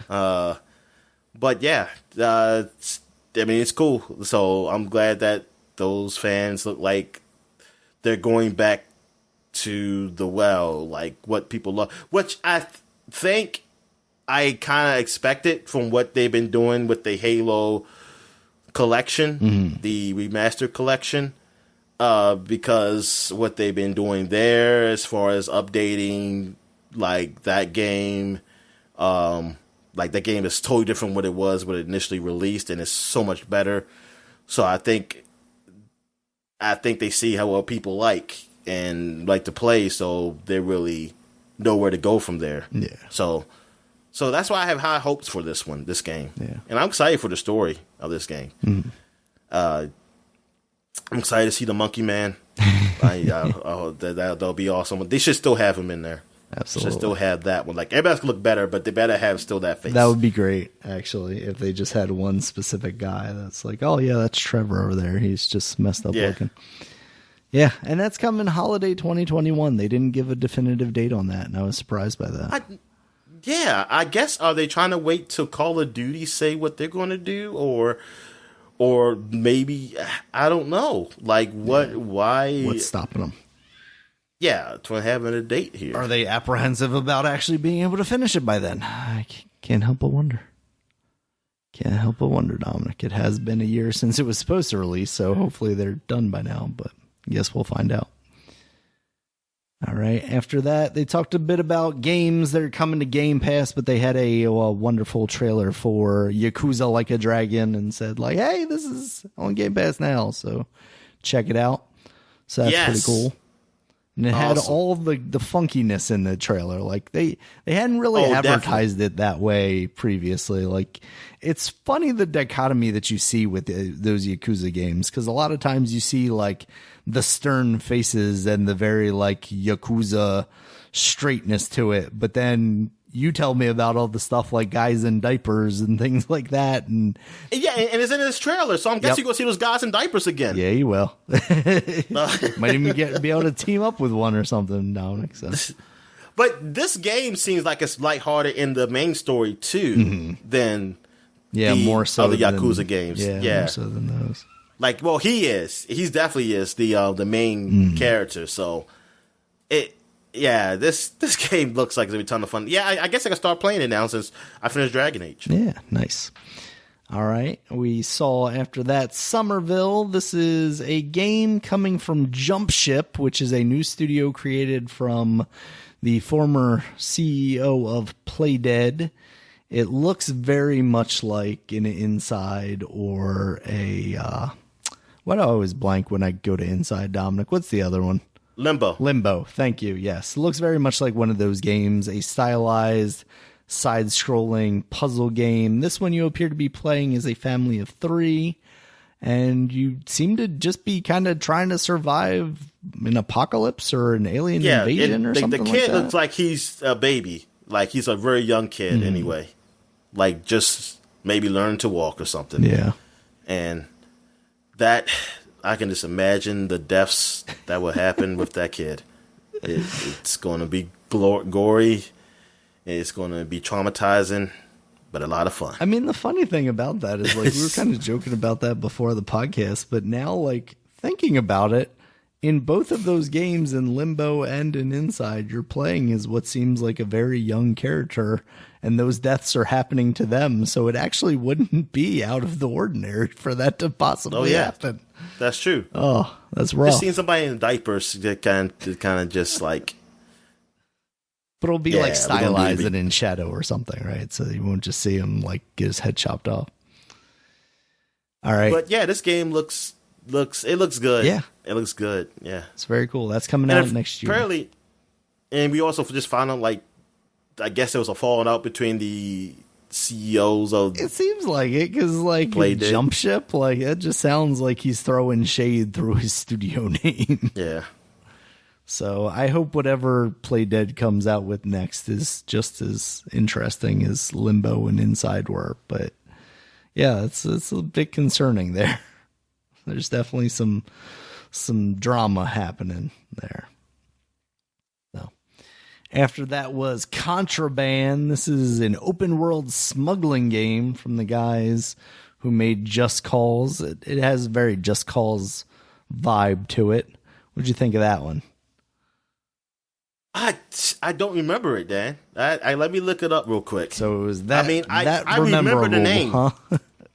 Yeah, I remember the name, but I just don't remember what exactly I saw. Yeah, it's fine because I feel exactly the same way. To be honest with you, like I remember seeing a thing that made me go, "Oh yeah, that looks like Just Cause," but outside of that, and maybe some druggy stuff, Oh, that's what it was, because it didn't really have a gameplay thing. It was just that trailer going through the room and stuff. So yeah, there's not much to that. Yeah. After that, we got Slime Rancher 2. That looks like more Slime Rancher, Dominic. Yes, I know you love that game. You're the only one I know who played it, Yeah, right? it was you played a little bit of it. Cute, but it didn't really have like an objective that I ever figured out, so it didn't really pull me into much of anything.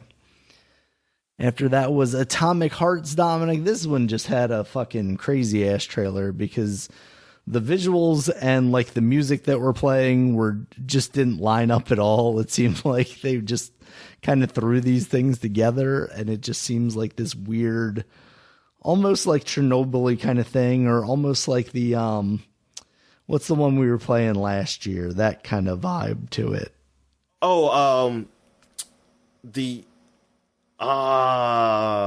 Singularity. Yes, thank you. Yeah.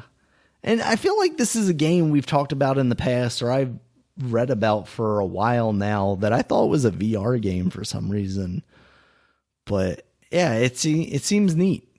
Seems like a really cool kind of weird environment. So I'm kind of anticipating that one. Kind of waiting to see what shakes out there. All right. After that, Dominic, we got Psychonauts 2. We got an official release date now. We got August 25th. It's happening. They showed off some more gameplay of that. I'm excited. What do you think? I think, I don't know what I'm thinking, Daniel. All right. I pretend. Okay, I didn't look because I was looking at the trailer of Atomic Heart. Gotcha. All right. So Psychonauts 2, yeah, it looks good. I mean, I can't wait to get my hands on it, to finally play it. It's like now, I almost wish that this game came out years ago, because seeing Ratchet and Clank, I'm like, darn, this game. Yeah, it's not. I ain't gonna say it's gonna look like Ratchet and Clank, but it could look better. Yeah. Like you tell this is a game that is definitely started last development gen. elsewhere. Yeah, absolutely. Yeah. Yeah. But I'm still want to play this, still want to get my hands on it. And man, just the style, artistic styling of it, because I love that look from the first one. Mm-hmm. And seeing the craziness of these dreams is going to be. And I keep saying I'm going to play the first one again. Maybe I will. Well, we'll see what happens. It definitely makes me want to go back and revisit that. But also, I feel like that game is kind of that time that maybe the camera controls don't feel very good anymore. Maybe I'll just watch the video on YouTube of somebody playing it. Yeah. And just getting that story going. Because, yeah, that game was... I was surprised how much I liked that game. I mean, I was like, darn, this is a nice, cool story. And it's fun to play. It's actually like the gameplay is fun and it's weird. Like, it's cool concept. You go in people's dreams. Man, that was cool. Yeah, absolutely. All right, Dominic, after that was Forza Horizon 5. Yes, we're skipping over motorsport, going to Mexico, doing the big thing. Very exciting, Dominic. They know where it's at. It's like, man, we can't just be driving in circles or, I mean, in the loop, but we got to have a world, baby. Yes, yeah, and it looks gorgeous. Yeah, it does. It's coming out November 9th this year, too, so it's not that far away. No, man, like the Mexico, like it's like the volcano. One time you're riding around and like the cities in Mexico. I mean, it looks so beautiful, man. The beaches. It just looks, man, I just want to get my hands on it. Yeah. And it also makes me like, I gotta, Halo Horizon, sorry, I say Halo. Forza Horizon 3 is still not on Game Pass. That's crazy. And I keep saying, like, I'm just going to go buy it. Yeah. Is that also the one that they took, like, all the DLC down from or something, though, too? No, that's the Hot Wheels one. That was 4. 4 they took away the DLC. They took the DLC for somebody down, and I can't remember which one it was. I thought it was 3 for some reason. Maybe. I mean, if it is, then I know not to get it then. Yeah. Because I want the Hot Wheels. Yeah, absolutely. Yeah, because the 4 was the Lego stuff, right? Yeah. Yeah. Which not quite as good. Love me some Legos, but in the racing world, Hot Wheels is king, Dominic. Oh yeah. Yeah. Or make us Micro Machines one. Yeah, where now we're small we're talking. and something. Get that fast talking dude. Is he still alive? Yeah, and then like your super small cars in like a big world or something like that. All right, Dominic. After that, we got Stalker 2, Heart of Chernobyl. That got a release date that's coming out April 28th, 2022. Gives me Metro vibes. Yes, very much. Actually, I guess I should have said Metro gave me Stalker vibes, but I never played Stalker. I never knew what kind of game that was. Yeah. I always thought survival horror first person, which I mean, it is somewhat horror-like. I mean, Metro is too. I just kind of I forced myself to play through Metro though. Because it was a cool game and it wasn't so scary that I just couldn't get through it. But it had those jump scares. It did have those jump scares that gives me nightmares.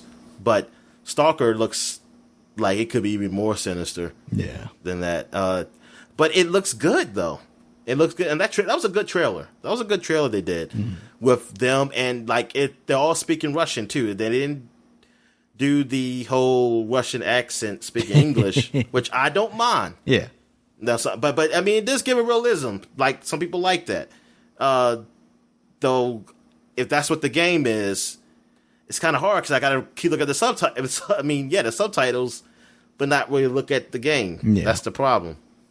Yeah, I wonder what this is, because that first game is very much like an early PC shooter where there's like elements of inventory management and kind of more of a survival game, like as we know them now, kind of mechanics to it, where it's like, oh, I have to make sure I have enough water and I have enough, things to keep almost, well, Metro is kind of like that too, where you needed filters for your air thing or whatever, right? Yeah. In the early games, at least.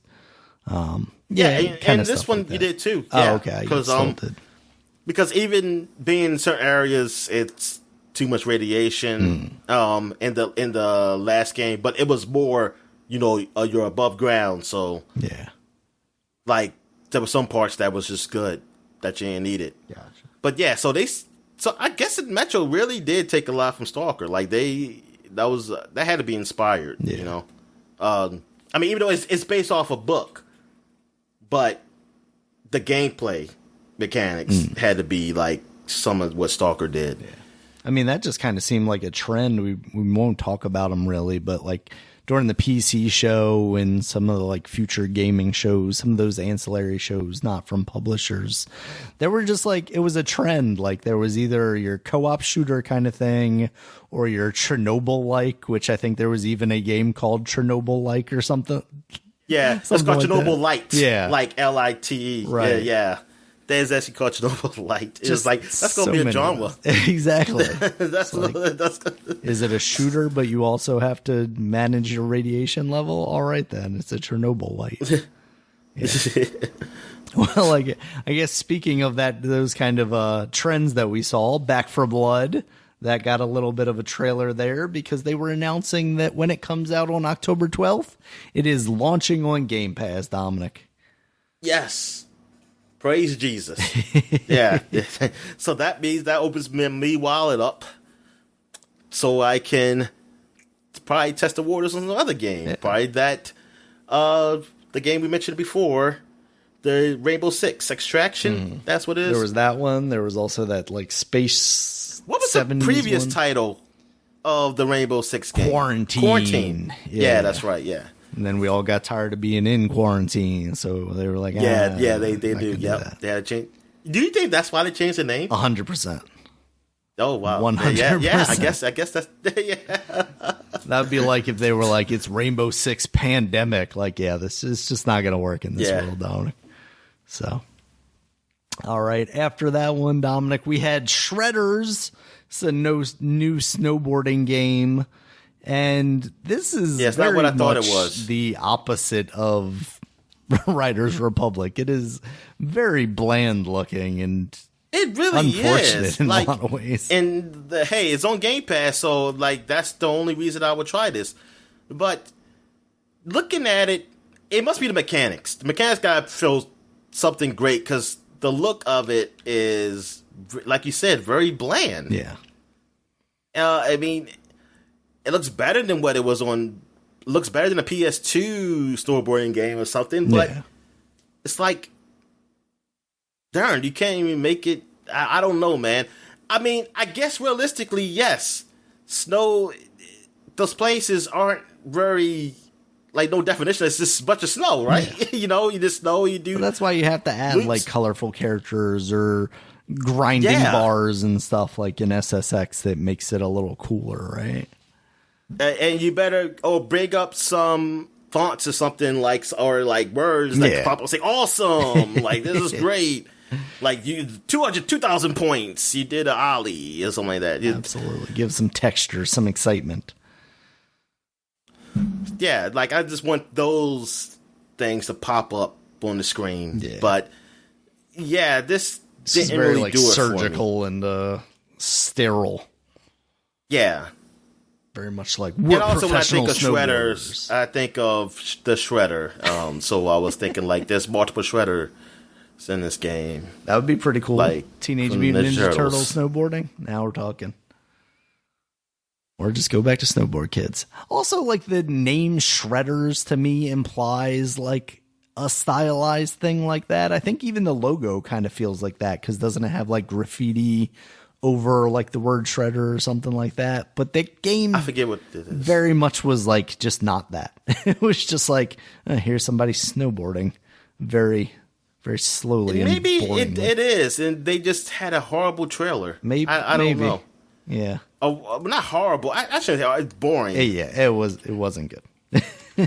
It might not have been horrible, but yeah, it was definitely boring. So, yeah, we'll see how that goes.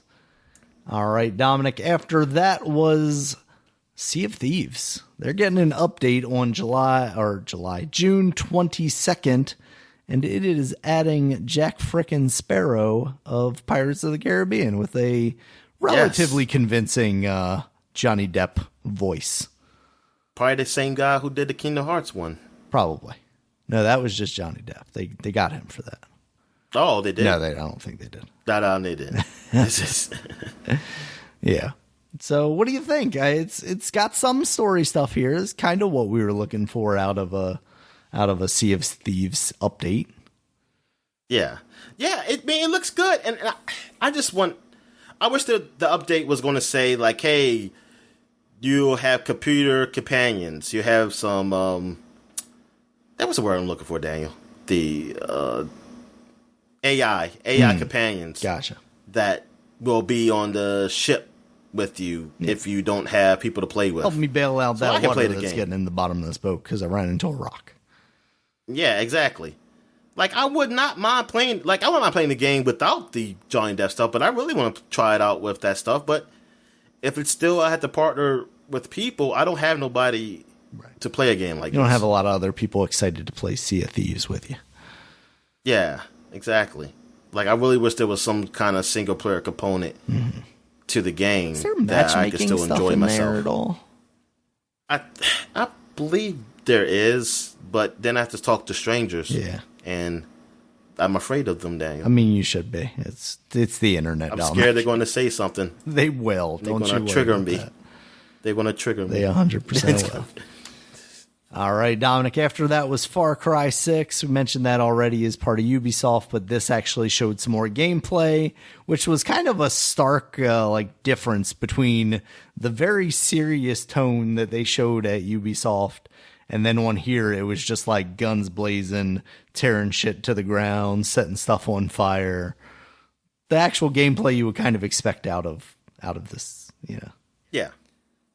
But it's very, very. Yeah, it looked like it'd be fun. It's just that absolutely. Far Cry is. It was a game. It's a game that I beat 4. I didn't beat 3. I play a lot of 3. I played some of 5, but it seemed like it's just a game that I wish there was the structure to make it so I don't get bored fast. Right. Like I have fun, but then I get to a point where, all right, this is too much the same. Getting a little bored, and that's why I think I stopped at 3. Yeah. And I kind of just forced myself through 4. I mean, not really forced myself. I had fun, but I think I said, hey, I'm just going to finish this game. Yeah. I'm going to finish those this early game. ones, it was kind of the novelty to it of like, oh, look how big this world is. I'm going to explore everything. And then as you get to especially like 5, it's like, oh, this is just more of the same kind of stuff I've been doing for the last 4 games. Because you also had Primal in there, which was kind of different at least. Yeah.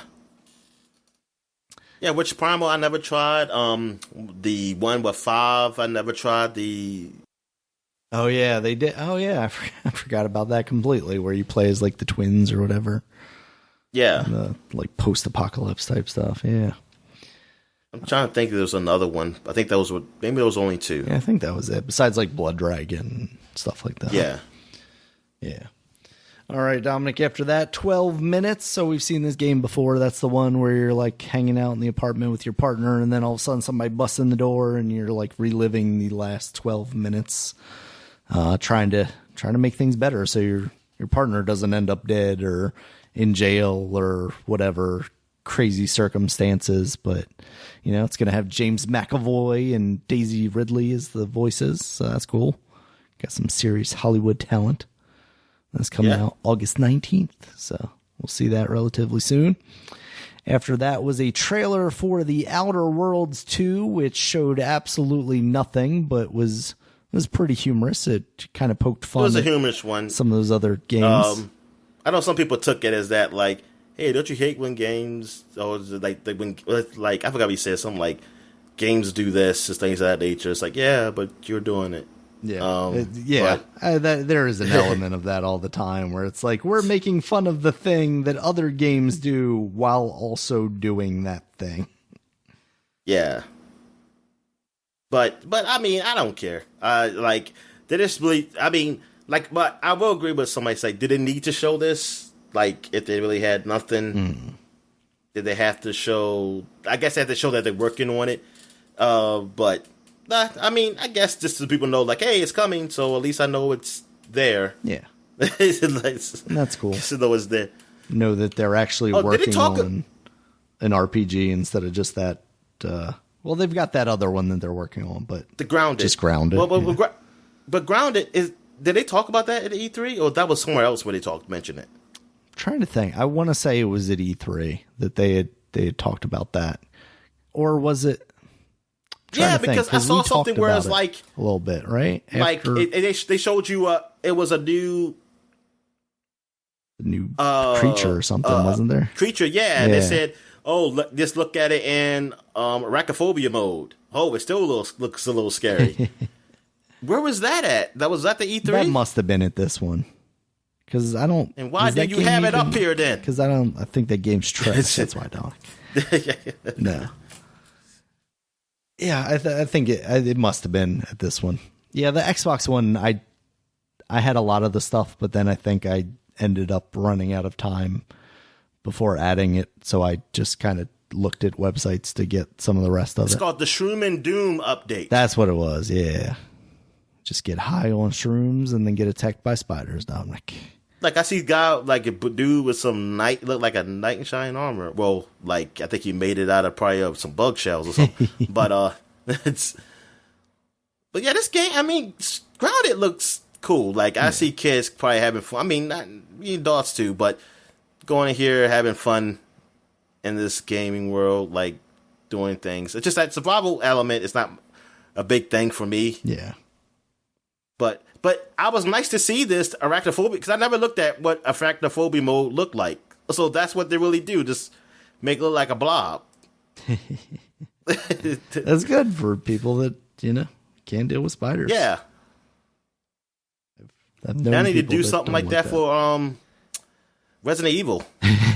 Me just scared of everything. Yep. It's blob mode. I'll just be just be like nothing, like like wherever something's about to jump out at, this would be a warning. It's like, warning. Something's about to jump out. So, okay, I'm ready. Except you get to a point where that warning pop-up scares you. You're like, ah. Yeah. So, oh my God, it's the warning. Slightly vibrates your controller a little bit. But then you're like, I don't, it's coming. When is it coming? I don't want to. Yeah. Then you get paralyzed, Dominic. You get paralyzed by your fears. You have to overcome them. All right, Dominic. Next up, we got Flight Simulator. That's coming to Xbox Series X. So you can play that there, as well as some fighter jet stuff, because they're teaming up with Top Gun. That seems pretty cool. So now you can shoot down planes in Flight Simulator. I don't think so. No. So that's the thing, right? Is like, it's cool that jets are in there now, but you're just playing as jets instead of big planes. I guess that's what they do anyway. They don't shoot each other. I guess that's they just true. do it via fly shows. Those slides. they should have missions for that. Like, here, fly over WrestleMania. Zoom. Yeah, exactly. WrestleMania or a sporting event or something like that. Yeah. And then if you don't do it right, you're out of sync with the other ones. You're like, boo. Exactly. Like, boo. Or like at WrestleMania where there was like one plane and it was like, really? That's all you got? It was the saddest flyover I've ever seen, Dominic. They were 6 feet apart or something. All right. I still haven't looked up to see what it looks like when you try to crash. I'm going to look it up while you talk about it. I'm pretty sure it's just like, nope, this isn't working for you anymore. Restart. All right, Dominic. This last one was kind of their big announcement for the show. It's the new game from Arcane Studios, which are the guys who did Dishonored and Prey. And much following the trend, a co-op shooter, what looked like 4 people.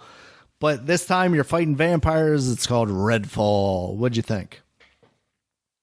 Redfall. Now, at first I wasn't that big sold on it, but it's made by Arcane Studios, so I think I should. You gotta give it a chance, Dominic. Chance, yeah. And it might be a game I really like, too. Because I didn't think about it. I didn't think about who made it. I was just, like, looking at it, and I was like, You were saying to me, like, kind of the vibe and the way the characters were talking to each other was kind of what was putting I said it's like Gen Z. Yeah. Yeah. Yeah. It was like, not really into that. But you know what? I think that can grow on me. That can grow on me. So, and you know what? The open world shooter, I guess, is like, could be like Left 4 Dead in a way, but I just don't want to be survival. I don't want to be survival. I just want to be fun. Like, I want to be fun and cool, but don't do State of Decay. I don't really want that. I want something more zany. Or if you're going to do that, it's simple. Like, it's so simple that I'm not going to be, like, really thinking about it. Like, do I need to build this or something? If they do have that should element I go of with the, this in the gun game. or this gun? This one's slightly more powerful in DPS, but it's slower. You know, that kind of thing. Yeah, or like level up stuff. Like, I just want to pick up weapons. Just let me pick up weapons. And it'd be a lot of weapons, but I pick up what I want to use. But yeah, but you have certain powers. So I'm guessing you might have this little level up system, kind of how you do in Dishonored. I mean, just all games do. But something that's simple, you know? Like, hey, I picked this, I want this. Bam. Yeah. And I hope it's jump in, jump out, at least in a way. Or at least as fun as Borderlands. Like, make it just as fun as Borderlands is. And yeah, I mean, I'll be good. But it's interesting. And they're taking it to vampires. You know, it's not zombies or nothing, but vampires take over. That's crazy. Yeah. So I guess vampires are trying to make a comeback, Daniel, to make a comeback. Absolutely.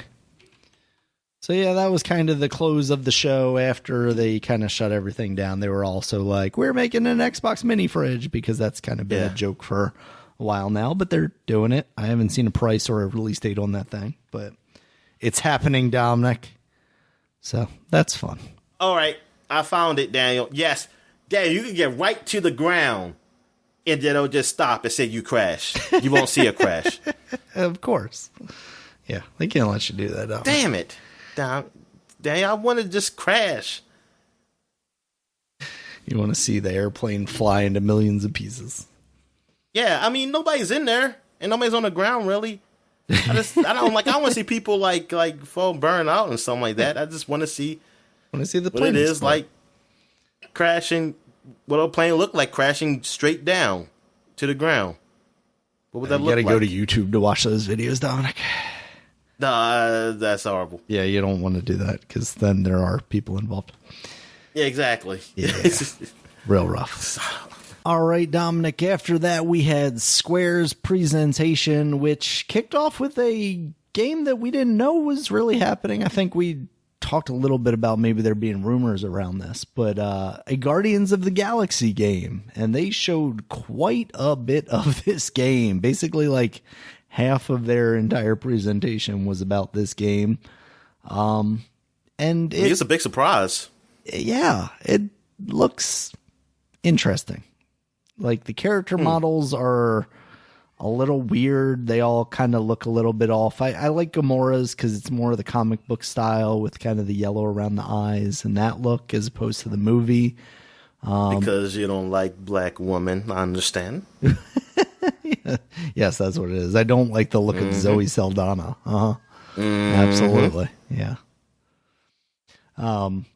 But yeah, like Peter Quill's design looks very just like generic blonde douchebag guy, and Rocket is like, I don't know, it's a Norseman. He's got a braided little beard raccoon situation. But he's weird because it feels like everyone now is just trying to imitate that voice from the movies, and I don't know if that's just kind of the way Rocket is always supposed to have sounded. See, the first voice I ever heard of Rocket was a British guy, or maybe Australian from the game, right? Marvel vs. Capcom, probably. Yeah, that and a cartoon. Oh, okay, but now they're trying to do like that accent that what's his face has been doing in the movies. And that's what this game, somebody said, it should just be called James Gunn Galaxy of the Guardians, because everybody always wants to do the soundtrack thing like James Gunn does. Yeah, I'm like, that's very much just music focused. What this is now. Yeah, and we talked about this a little bit, but it feels like a lot of that is just, this is what people associate with the Guardians of the Galaxy. But in reality, like, especially those comics are so far reaching that, half these characters have been replaced multiple times over, and you could do it almost like a Marvel Ultimate Alliance or X-Men kind of thing with this game where there's like a shit ton of different characters. But that's one of my issues with this game is it's a 4-player game where you only play as one player. So what they did, like, for Marvel's Avengers, they went the route of games of service, Destiny-style play, and people like, this is not what I want from a Marvel Avengers game. Yeah. Then I mean, of course they were making this we didn't even know about. Right. But they made the Guardians of the Galaxy game, and then I guess they went the whole opposite route, but they made a single player. It's a hard backtrack. They were like, people didn't want that. Well, we're going to make it a single player. But there are 4 characters on screen at a time. Well, I know you don't like playing as multiple characters, so you're only playing as Peter Quill. Yeah. Now, I don't think they did it like that because game production usually takes a little longer, I'm assuming. But it's just that I don't mind playing with multiple, like having multiple people be able to play. I just didn't want the game as a service. Yeah. This stuff. That's what it was. I want the option of like somebody joining, making a game that's fun to play with other people, action game. But I mean, if it turns to be a good game, then fine. It's a good single player experience. That's fine. I hope it's a great game like the Spider-Man games, or at least Spider-Man games are really great. I mean, at least a good game, rather than what the Avengers was. The game they had there, but the Avengers story was fine. I think it's just all the other stuff that's around it that really makes it. People just don't like it, and what I didn't like. I mean, I hope this game turns out to be pretty good and fun, and maybe I'll test it out, try it out. But even if it plays like the Avengers game, the Avengers game, it was iffy on the gameplay front. I hope it's better in this game. Hopefully it's more refined in that aspect. And it's and it's very similar to what the Telltale game is with the choices and stuff like that. Yeah, which concerns me a little bit because those games weren't very good. Well, they weren't good because of the choices? I was going to say, but I guess it wasn't really the choices. That probably was the better aspect of it and why I continued to play it. It was really it was the packaging of that. Like, yeah, the character models were terrible. The acting was okay, but I don't recall it being particularly great. And the gameplay stuff just felt outdated at that point, which, it was. At least this, you're getting more of an action style game with some of that stuff thrown in. So I wonder what motivated them to go that route of like, oh, I'm going to have choices and I'm going to kind of try and lead the team. That's interesting. Because they said now this guy named Rainer from Game Informer, somebody said that from Game Informer that they talked to Rainer because they're doing the cover story of this, and he said, "Oh, this is like Guardians of the Galaxy meets Mass Effect," and I'm like, I think this man. These are some big shoes to fill. Yeah, exactly. I read him for a long time, and he oversells shit. So I'm not going to fall for that fucking trap. Want to wait and see, because first of all, it's your cover story. Yeah. If you really didn't like it, you wouldn't say that in a cover story. Yeah. I've seen them done cover stories of games, and they have not given them good reviews. Mm-hmm. So, but when you talk about a game, they're not when you're previewing talking about it badly. That's why I'm glad previews have really gone away, because they were never as negative as maybe they needed to be to get the developers to actually fix the issues that they saw at the time and didn't get addressed. Yeah, I always wondered, like, how honest were you about what you played when you went there? Yeah. I mean, I know I couldn't do that. Like, if I went to some place, I wouldn't say everything was good, but yeah, but you would kind of try and talk around it as much as possible to be polite. Yeah, exactly. Yeah. I ain't gonna be like, yo, this game is shit. You know, y'all need to who made this fighting mechanic? That dude, he needs to be fired. You should probably just throw all this away and start over. It's trash. Yeah, that's rough. And I want to see it. Can you fire him while I'm here? Because I want to see him to know how much just take him in that conference room. You know the one that's all glass walls because people are stupid and don't want any privacy anymore for some reason. Yeah. All right, Dominic. After that was Marvel's Avengers. We got it's kind of a recap of all of the DLC that's coming out, minus Spider-Man. Didn't mention Spider-Man at all. Spider-Man's still not here. Kind of focusing on the War for Wakanda stuff that's coming out. So, yep, that looks pretty all right. I mean, for what that game is, at least it looks okay. Yeah, I mean, it looks like somebody says, like, I wish that was just the game. Yeah, like just that. I didn't have to go buy the other game, but then I'm like, you know what? The other game is pretty cheap now. Yeah, I mean, it's going down in price. It's definitely not worth $60, but I seen it like 23 or something like that. The lowest I've seen, maybe. Yeah, so you like by the time that game the DLC comes out, it's got to be even cheaper than that. Yeah, get it at like 20, 15 even. So. And this DLC is free, so yeah.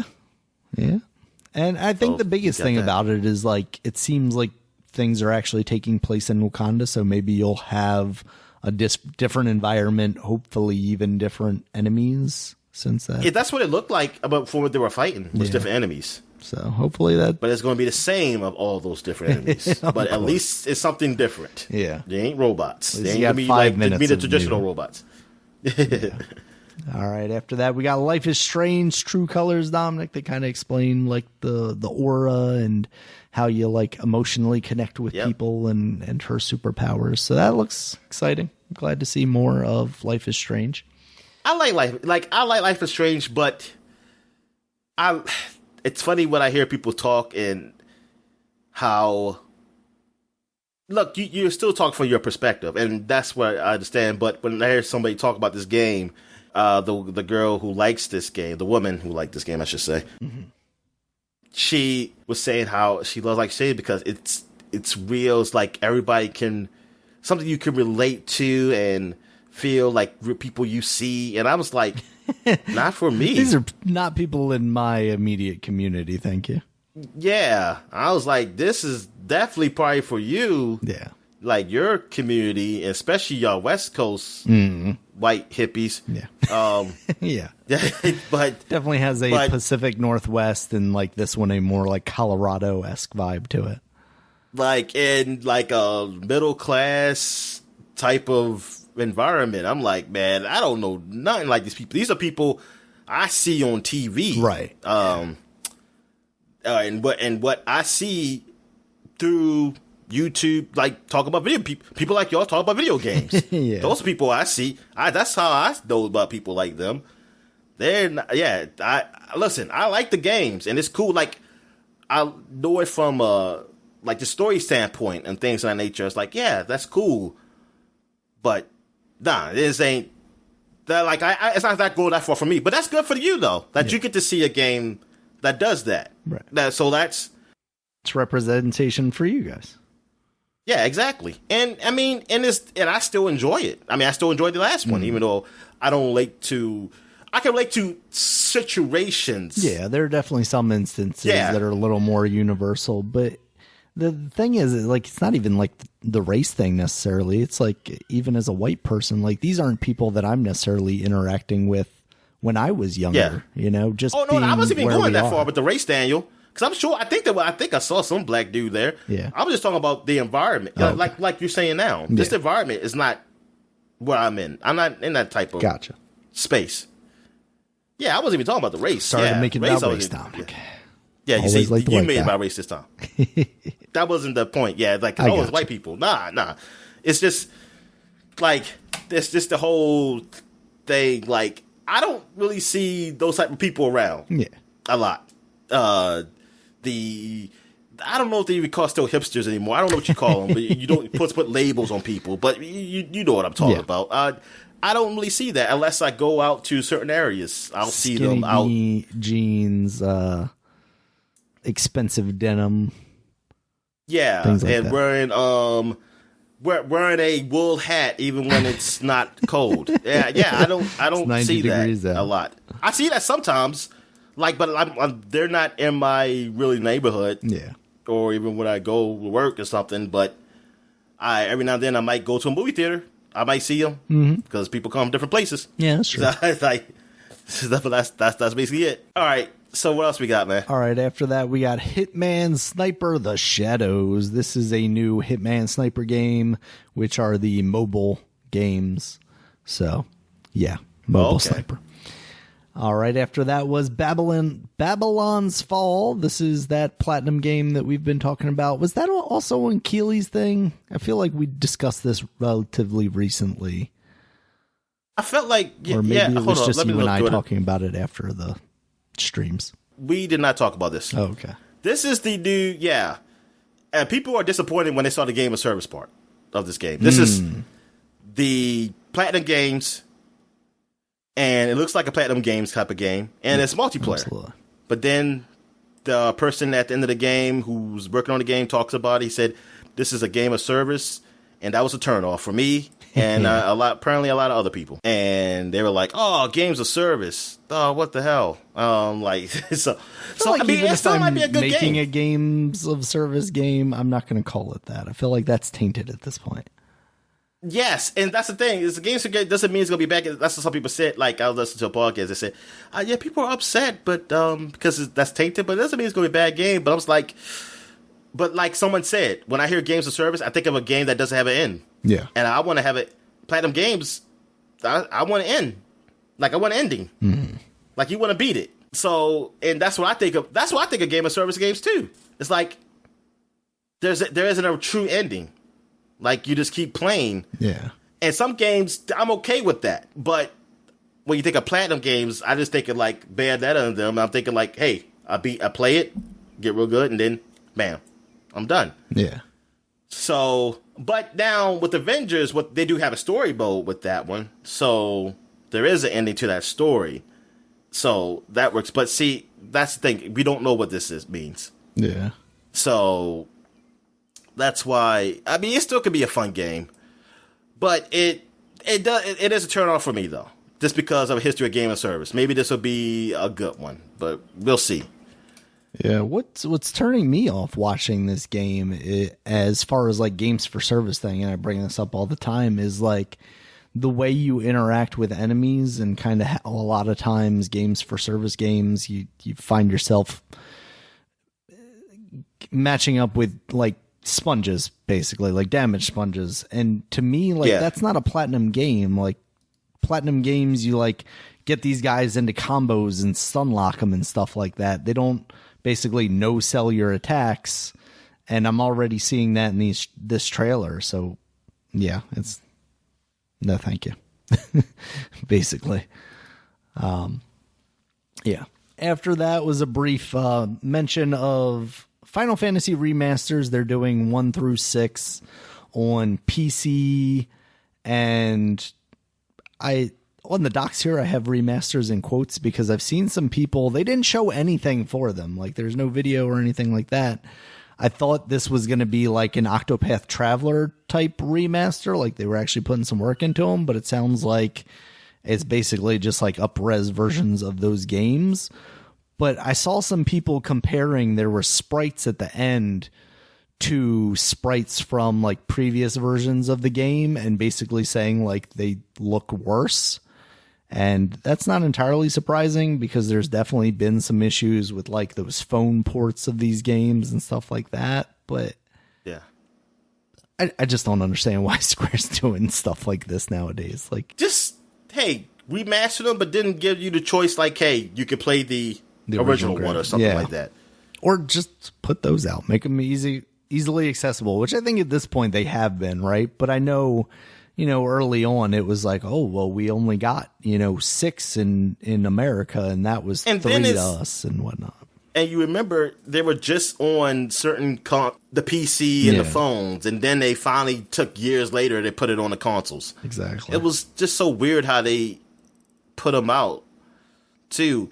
And they call these are remasters, but they're not being remastered. Yeah. Not to that, Yeah. Yeah, it's not even like how some people just being like you said, the up-res, but it's not like, come on, these graphics, you can't do but so much. I wish they would have done. I'd rather for them to do, like you said, Octopath Traveler kind of thing with one game, and then just put these all out, because you could just put these out. You just put a collection saying Final Fantasy 1 through whatever, 6 or something, in a collection for, I would not pay $60, but you could put it for between $20 and $40, maybe. Yeah. No, absolutely. All right, Dominic, after that was their kind of close show moment, Strangers of Paradise Final Fantasy Origin. Now, this is the one that we had kind of talked about rumors of, a Team Ninja Final Fantasy action adventure game happening during Final Fantasy 1 era. So what'd you think of this trailer? And there is a demo out there now for the PS5, I believe. Yeah, the guy hates chaos. Yes, because he says chaos a lot. This was everybody's joking about, because he says chaos like a ton. I guess chaos is an enemy in that game. Yeah, that's my understanding. I think it is. Yeah. So yeah. Looking at it, I'm like, I don't see the Dark Souls thing. I see it more like just an action game where you press buttons. Yeah, it definitely felt more like in line with like a Jedi Fallen Order, if you want to call that Dark Souls-esque, than an actual Dark Souls game. Which is good for me, but it just wasn't that interesting to me. No, and it didn't look particularly good either. Like I wasn't blown away definitely visually. didn't. And this is a PS. Is this coming on PS4? I want to say. Let me see. Let me look it up here, because I want to say it is. But I know like the demo is exclusive to the PS5, I believe. Stranger Paradise. Oh yeah, we call it games of service, live service games. I mean, is it still game as a service too? Is that still a term? Yeah, I want to say yes. No, or maybe we've just been wrong this entire time. Yeah. Yes, it's coming to everything actually. PS5, PS4, Series, Xbox One, and PC. Oh, okay. It's just that the trial version is on the PS5 right now.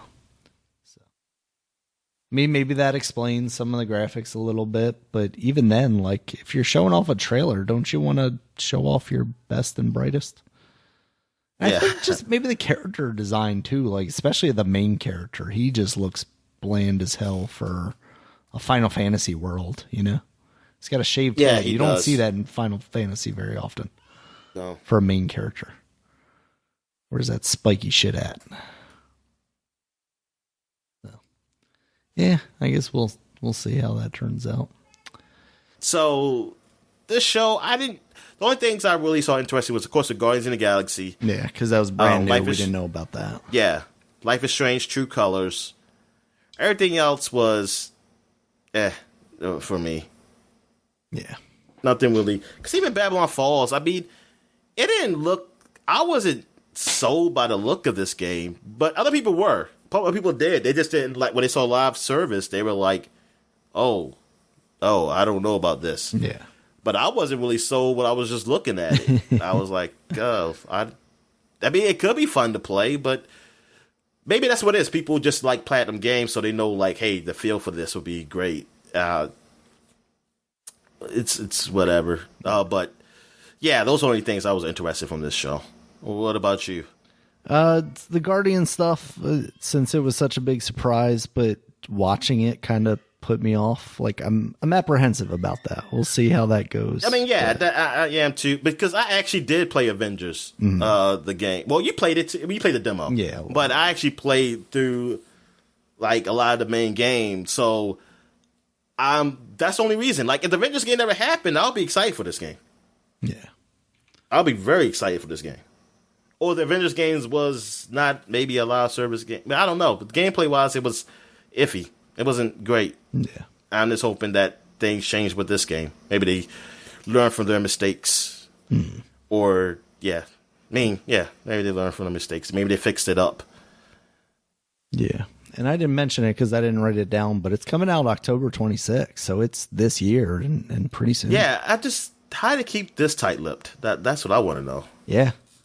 It really did feel like it came out of nowhere. Even I think we talked a little bit about how there were kind of. I blame you, Dan. You're supposed to be getting inside sources, getting scoops. Yeah, I'll see who I can contact next time. And what did Dacia Sai say something like, "Yo, I knew about this, but I just didn't want to say nothing." Yeah, it doesn't seem like he was too on top of his game this week, Dominic. As we will find out in the Nintendo stream. So, this one kicked off with Kazu from Tekken. He is joining Smash Brothers and throwing everybody in a volcano. He threw Ganondorf. And some people, that's what some people say, like, oh, they thought there was the Breath of the Wild 2. For some reason, I didn't, Daniel. I kind of thought that was Ganondorf from Smash. Right. Because I was like, I didn't know what Ganondorf looked like for Breath of the Wild. I knew he didn't look like that. Yeah. So, because when I saw Ganondorf's face, I was like, that looks like the Ganondorf from Smash, like from Ocarina of Time. Mm-hmm. So, that didn't happen with me, but I can see that it did fake some people out. So that was cool. I mean, I'm kind of upset because I wish I was faked out too, Dad. Because I'll be like, oh. Be like, oh my God. Oh. Yeah.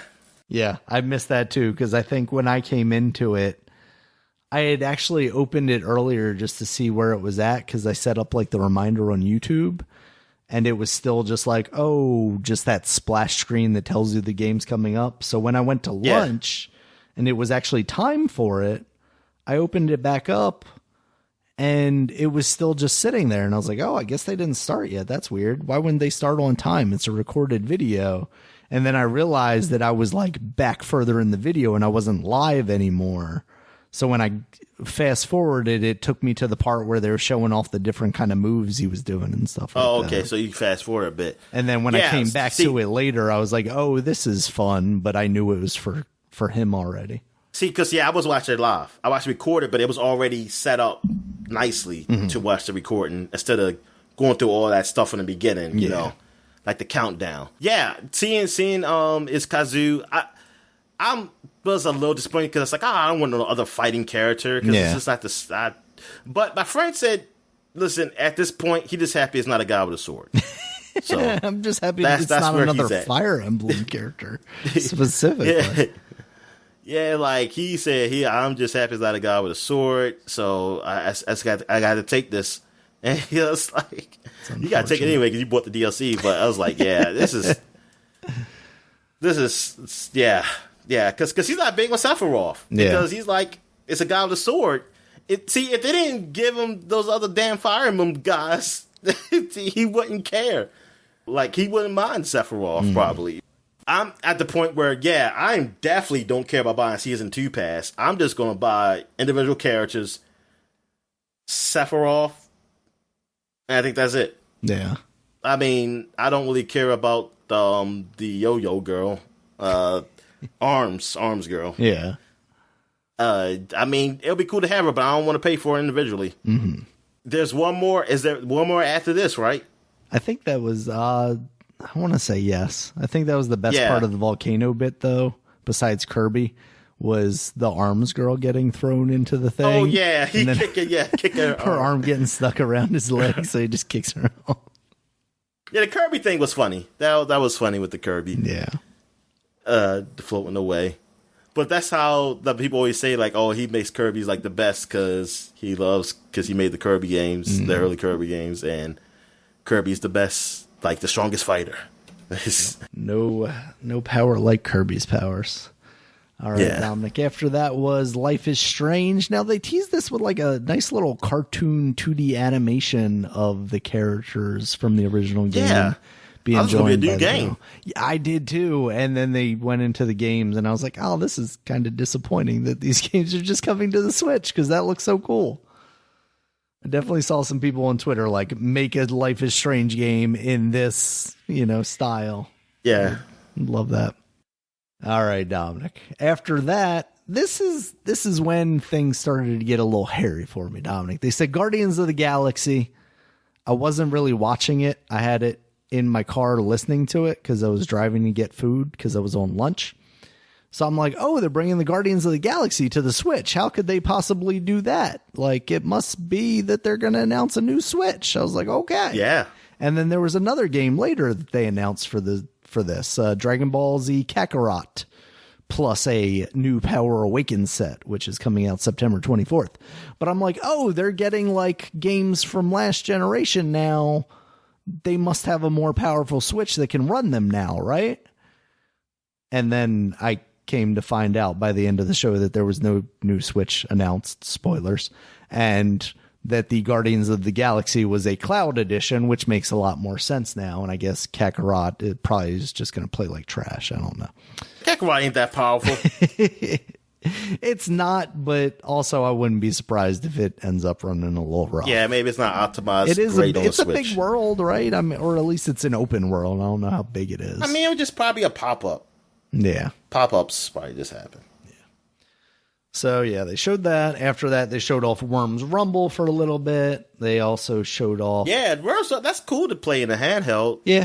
It's just that now that I know how much it costs, because I don't know. It's probably a premium price, too, because it's on the Switch. Yeah, Worms Rumble eShop. Let's find out. It is $11.24 right now. $15 regular price. Oh. So that's the pre-order price right now. So that's not terrible at $11 especially. No. So yeah. That should be all right. After that was Astria Ascending. This looks like that one that you played that's like a side-scrolling beat-em-up thing, but with huge anime boobs. Trying to remember. I gotta look this up. Astria Ascending. The thing I didn't like about this stream is they would put the game titles underneath the developer in smaller font. So like I would start writing things and go, wait, that doesn't sound like a game name. And then I would realize that. Oh, okay. Yeah. Dungeon it looks like something. Yeah, it's the Dungeon Crown or something like that. Dragon's Crown. Dragon's Crown. Yeah. Yeah. It reminds me of that. Has that kind of vibe to it. Like a hand-drawn, very beautifully like artistic and detailed. Oh, it's on Steam also. Oh, very nice. I mean, yeah, it'll be coming out September 30th on the Steam. So I'm guessing is that the same date as the Switch? I believe so, yeah. Yeah, so that looked all right. After that was 2 Point Campus, as we previously talked about. That's coming to the Switch as well, though. And after that, they were like, hey, it's the 20th anniversary of this game. Grab your banana and get to it. Monkey Ball, Dominic. Banana Mania. Monkey Ball. It makes me feel so old that this game is 20 years old now. I played Monkey Balls maybe twice in my whole life. Yeah. But I can see I can see myself. I say myself. What the hell am I doing? See Nintendo myself branding, Dominic. My me's self. Like playing Monkey Ball on the Switch. I can see that being fun. Like if they're using The gyro stuff. the gyro, Yeah. and like you just tilting it, the monkey ball to get in. Yeah, I can definitely see myself having fun with that. Yeah. So this is like a collection of previous games and levels and stuff. Yeah. And that's coming out October 5th. So that's pretty cool. I definitely, at first, when they were like 20th anniversary of this game and it had like bananas in the background, I was like, oh, they're doing a new Donkey Kong thing. And then I went. I thought it was too. And I was like, it's a 20th anniversary. I wasn't the only one. Because I was like, yeah. Then I was like, oh, yeah, I guess Donkey Kong would definitely be older than 20 years old. But also, why is Monkey Ball 20 years old now? I don't know. It could have been like the anniversary of Donkey Kong 64 or something, maybe. Yeah. But during Monkey Ball, it just seemed like it was a game that came a long time ago, like a very long time ago. But I guess it wasn't. It was the first game came on what? GameCube? GameCube. That's what I feel like. Yeah. It hurts. Like, that's the first time I ever seen it, but I always thought it was an older game. Like it's like, oh, Monkey Ball's back or something. Yeah. But I guess there was no Monkey Balls. No Monkey Balls. All right, Dominic. After that, we got more Mario Party for some reason. Mario Party Superstars. This is much like Monkey the Balls. Best, though. Yes, it is the best of collection of Mario Party. So it's going to be an empty game. So that means that means he's empty because there is no best. But no, that means this could be the best Mario Party that it actually have a great score because this is all the good mini games. Yep. Yeah. So Mario Party, that's coming out October 29th this year. You're a Mario fan. You should be loving this. Should be. I'm not a party fan though, Dominic. That's the problem. Oh. So I like half of it. And Superstars I'm kind of indifferent about, so there's that. All right, Dominic, getting into the thing that I do love though, Metroid. Because they were like, hey, we don't have Metroid Prime 4 here. Sorry about that, but we got another Metroid thing.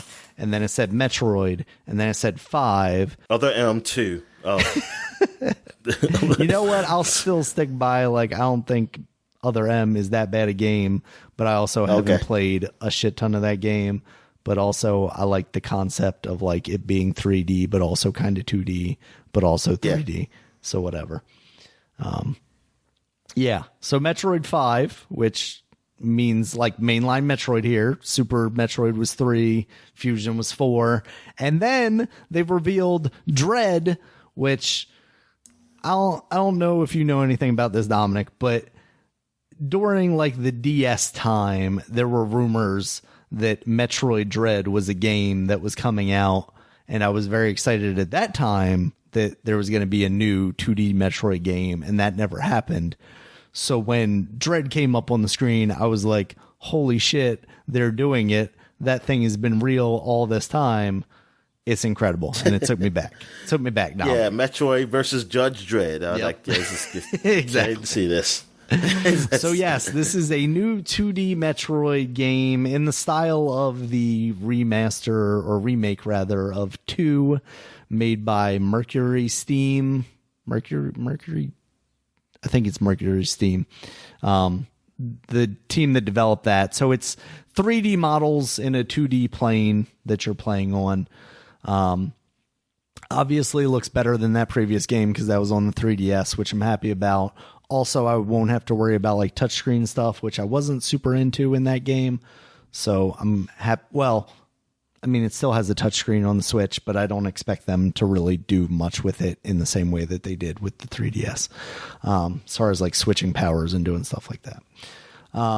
But yeah, and in this one, the dread aspect is that there's this robot enemy, the Emmy, apparently is going to be kind of chasing you around, which I'm a little apprehensive about that because we've talked about it before, but I'm not super into like persistent enemies constantly chasing me.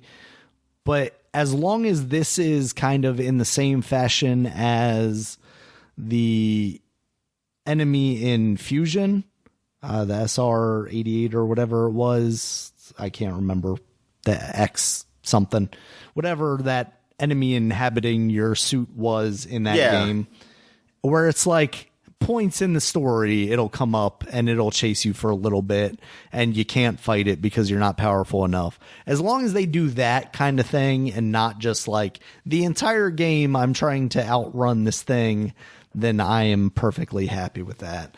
And this is coming out October 8th, Dominic. It's so soon. I can taste it. I want it right now. I'm very excited for this game. Yeah, I'm happy for you. I'm happy that they did announce this. I was like, good. Daniel can shut the hell up about there being no Metroid. Yes, this is it's very exciting. Exactly. Which is like, this is for some people is bigger news than Metroid Prime because some people not really big on it who are Metroid fans. They like the honestly, in a way, stuff. for me it is because like those Metroid Prime games are cool to me, but I've never been invested in them in the same way that I have the mainline Metroid games. So very exciting, Dominic. All right. After that was another very exciting game that we've already talked about, Just Dance 2022. So that is coming to the Nintendo Switch. We also have Cruisin' Blast, which is a car racing arcadey game. That's about to say, is that Cruising USA, right? Is this called Blast? It seems like that, like a Cruising USA or that kind of style game. After that was Kakarot, which we already talked about. A little bit about Mario Golf Super Rush, which is at the time of this recording coming out this coming week. So that's very exciting. But they showed off, I don't know if they've showed it off before, but Battle Golf. It's basically, did they?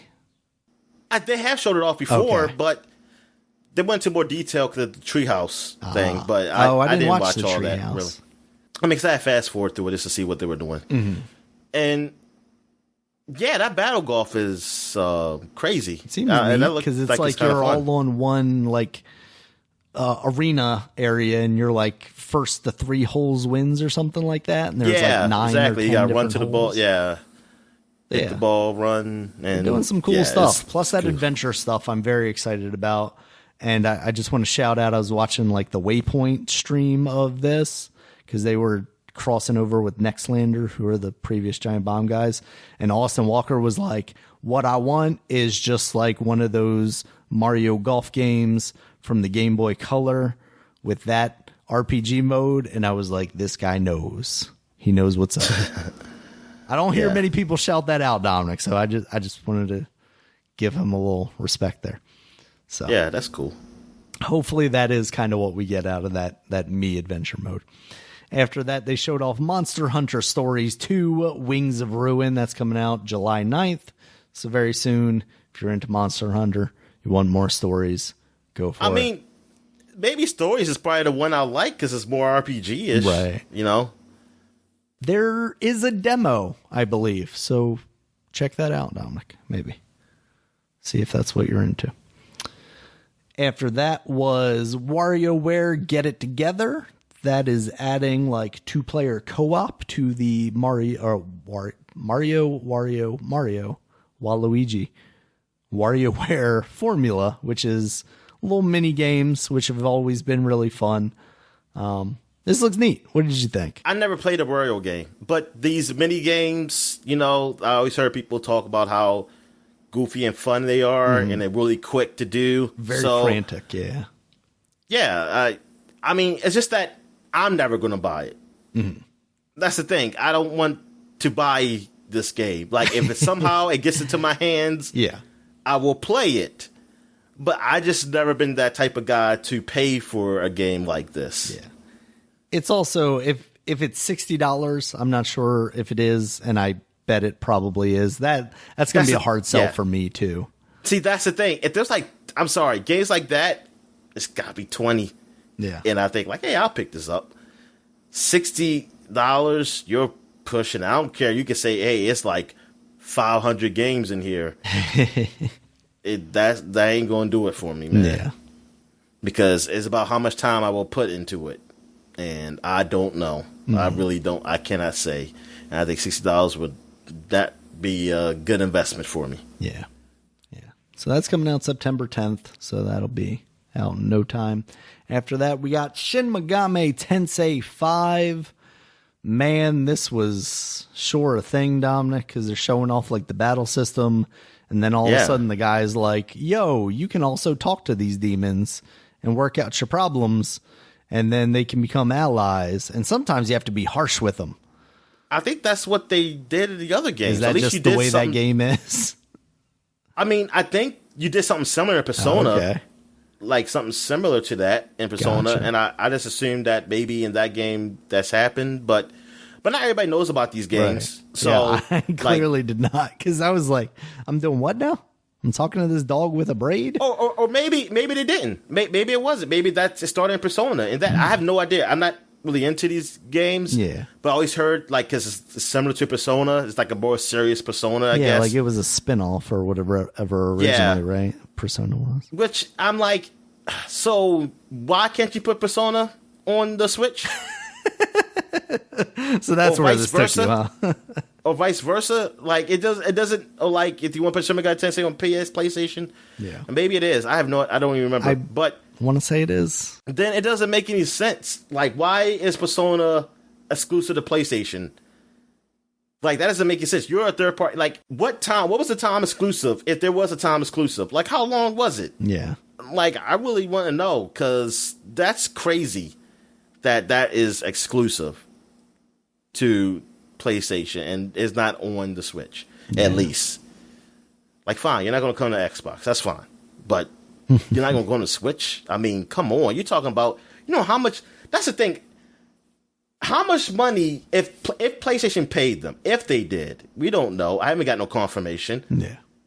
How much money did they pay you? Because you know how much money they can make if it was on the Switch? So I'm thinking, it's got to be a lot of money for them to pay you. Yeah. To lose out on that, or you were dumb and you made a bad investment on that payment. You can't break that contract. Yeah. But because I'm people will buy that twice. That game on PlayStation, they will buy it again on the Switch if they have a Switch. Absolutely. And that's coming out on November 12th, so that'll be out this year. After that, they showed off a new Danganronpa thing. I'm vaguely familiar with this series. Do you know anything about this stuff, Dominic? Nah, I thought you would know more than that. I heard Giant Bomb talk about it, so I thought you might know about it. Yeah, I know, when Patrick Klepek was there years and years ago, he played that and kind of did, a series on it, I want to say, or something like that. But no, I never really got into it. It seems I just know there's weird. look like a panda bear or a bear, yeah, black and white bear that has that. some teeth. I think I always kind of thought it was kind of like Persona-y in a way. But I don't know if it is or not. All right, after that, Dominic, was Fatal Frame. This is apparently the Wii U game or Wii game that wasn't very that's good. Scary looking girls in there. Yeah, but you got to stop them with the power of photography, Dominic. So this is the game you got to get back into, so you can kickstart your hopes and passions again, Dominic. Oh, yeah. You're going to be a photographer. You take pictures of scary ghost ladies. Yeah. Confront two fears. Ladies, man. Those. I mean, okay. Are you playing as the girls, or are they ghosts? Yes, there are girl ghosts, you are playing but you as play the as girl. the girls. Yeah. Okay. Yeah, Apparently that's a not very good one of those, which is unfortunate because it'd be cool if they went back to that series and used like the gyro with the Switch and you could, use the trigger as like a camera button. Like I could see that being very cool. Is this like a remaster or this is a new game? Fatal Frame. It's a remaster. Yeah. It's one of the old ones. But not like the super old ones. It's just like, I think it's Wii or Wii U era, somewhere around there. Oh, all right. All right. So it's not the PlayStation 2 one. Okay. All right. After that, Dominic, was Doom Eternal, The Ancient Gods Part 1 DLC. They just said, hey, like that's out now. And, be impressed that we got this game running on that system somehow. Yeah. So there was that. After that, they showed off some footage of Tony Hawk's Pro Skater 1 and 2. That's coming out June 25th, also very soon. Very soon. And we had talked about, like you were asking me if I was going to get that on the Switch. And I was kind of apprehensive about it. But after seeing this gameplay, I'm even more apprehensive about it because that looked rough. Like it looked PlayStation-y. That's what I'm saying. It give you like, hey, man, I'm playing on the PlayStation. Nostalgia vibes. Maybe, yeah.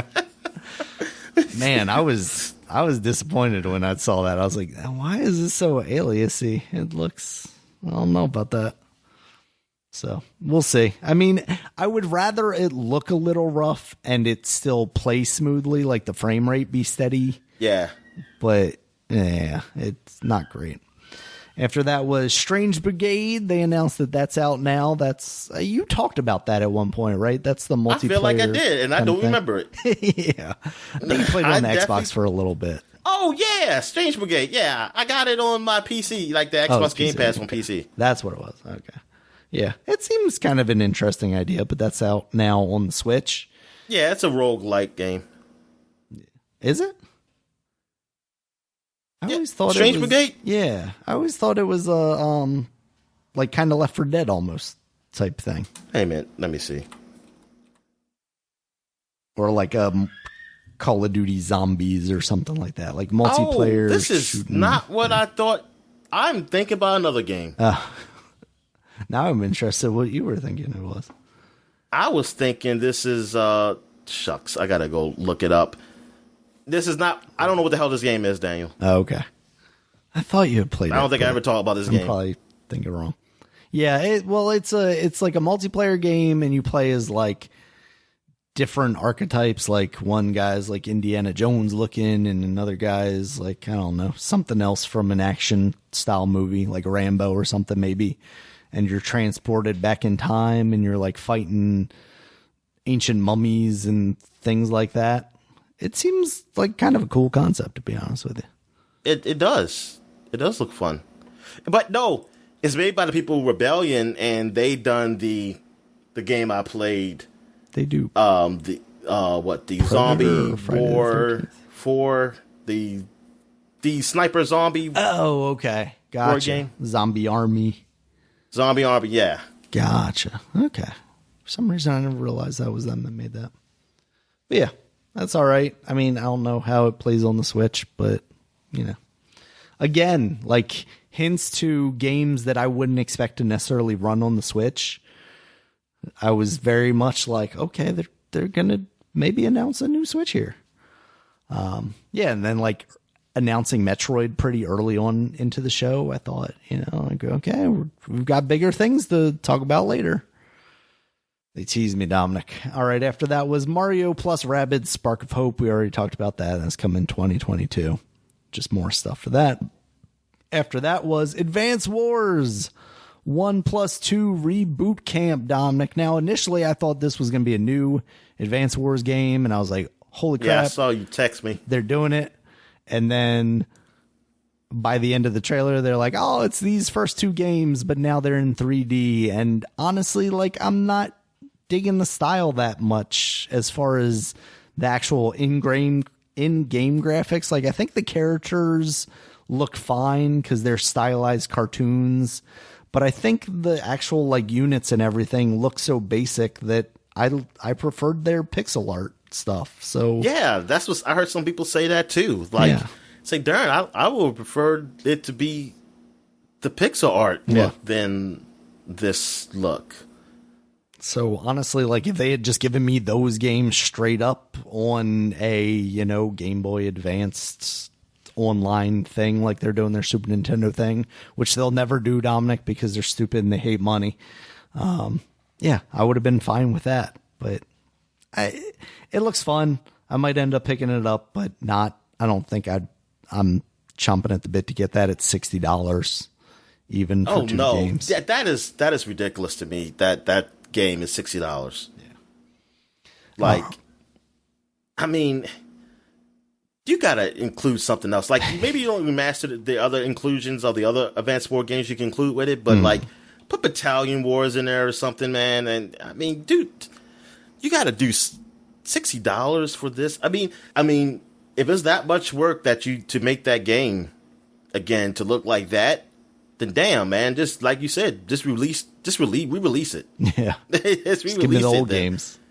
Yeah. Yeah. Like it doesn't look terrible, but it's just It looks just so good in pixel art that I think they're losing. No, it's not terrible, but I'm definitely not gonna pay $60 for this. Yeah. Like, I'm sorry, this game. Come on, man. You gotta be 30, man. Yeah. You gotta at least be 30, 40 at the most, but 30. Man. Yeah, 40. I would let them go at 40 because that's $20 per game, and they are full games. Yeah. But yeah, it's a bit much. All right, Dominic. After that, we get into the Zelda section. A little bit of talk of the Age of Calamity DLC, Pulse of the Ancients, that's coming out June 18th, which means it's out now because we're 19th now. Yeah. So that's got some new stuff there. You can check that out if you got your season pass. And it's $20 for the whole season pass, $20. Yeah, kind of like what the Zelda Breath of the Wild DLC was. Yeah, and there's I think that was $20. I think that was $20. I think so, yeah. There's more stuff to come after that, so that'll be cool. Skyward Sword HD, they just briefly mentioned that. You can play that, even on the Switch Lite where it doesn't have motion control. You'll love the game, Daniel. Just gotta give it a chance. I tried to give it a chance once before, Dominic, and it hurt me. It hurt me so much. But you gotta know the Zelda lore. This is the beginning of everything starting. Yes, it is, apparently. Yeah, so that's July 16th. That'll be out in no time. Now we're talking new stuff, Dominic. Zelda Game & Watch as a celebration of the whatever year anniversary of Zelda this is. So we're not going to get a game collection like the Mario. We're going to get it in the Game & Watch form.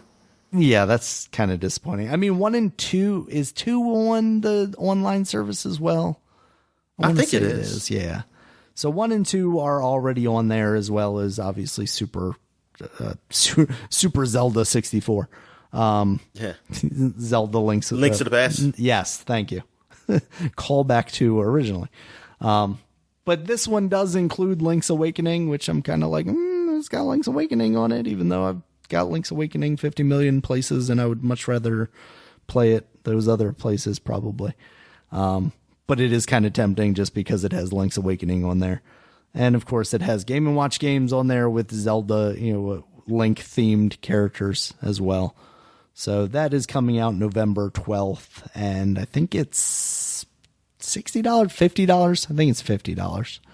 But everybody was like, I don't know how many of these they're making, but like those Mario ones are just fucking warming shelves right now. So, you can find them on sale for $40, so maybe don't pre-order this. But then you see stuff like there's a Metroid Dread special edition that comes with like the hard case and stuff like that, the steel book. And that's already gone up for pre-order and is now like selling pre-orders on eBay for like $300. And that's a good price tag. Yeah. No. And the amiibos that they're coming out with, because they're coming out with a 2-pack of a Samus and an Emmy amiibo, and that's already, pre-ordered and now on eBay for ridiculous sums. And that original pack of like the Samus and Metroid amiibo that I always wanted to get but could never find because I don't think they ever made many of them. Like, I looked it up on Amazon the other day and somebody's selling them for $250. And I'm like, are you fucking kidding me? There's no fucking way I would ever buy that at that cost. But it's so sad that they made so few of them, because I remember even going to GameStop at the time because I was like, I really want to get this thing. Let me see. And I went to GameStop on like my lunch break one day and asked if they had it. And then they were like, we don't have any, because they were already all sold out online. And I was just like, I'm never going to get this fucking thing. And then I think they went up on like Amazon for like $60 or something. I was like, I'm not paying that much for that. And now I could have, bought it at $60 and sold it for $250, Dominic. But yeah. On the opposite end of that, I could have bought like 50 million of those Mario Game & Watches and be like, I'm going to scalp all these. And then now, people are buying them on sale. So gaming is fickle, Dominic. All right.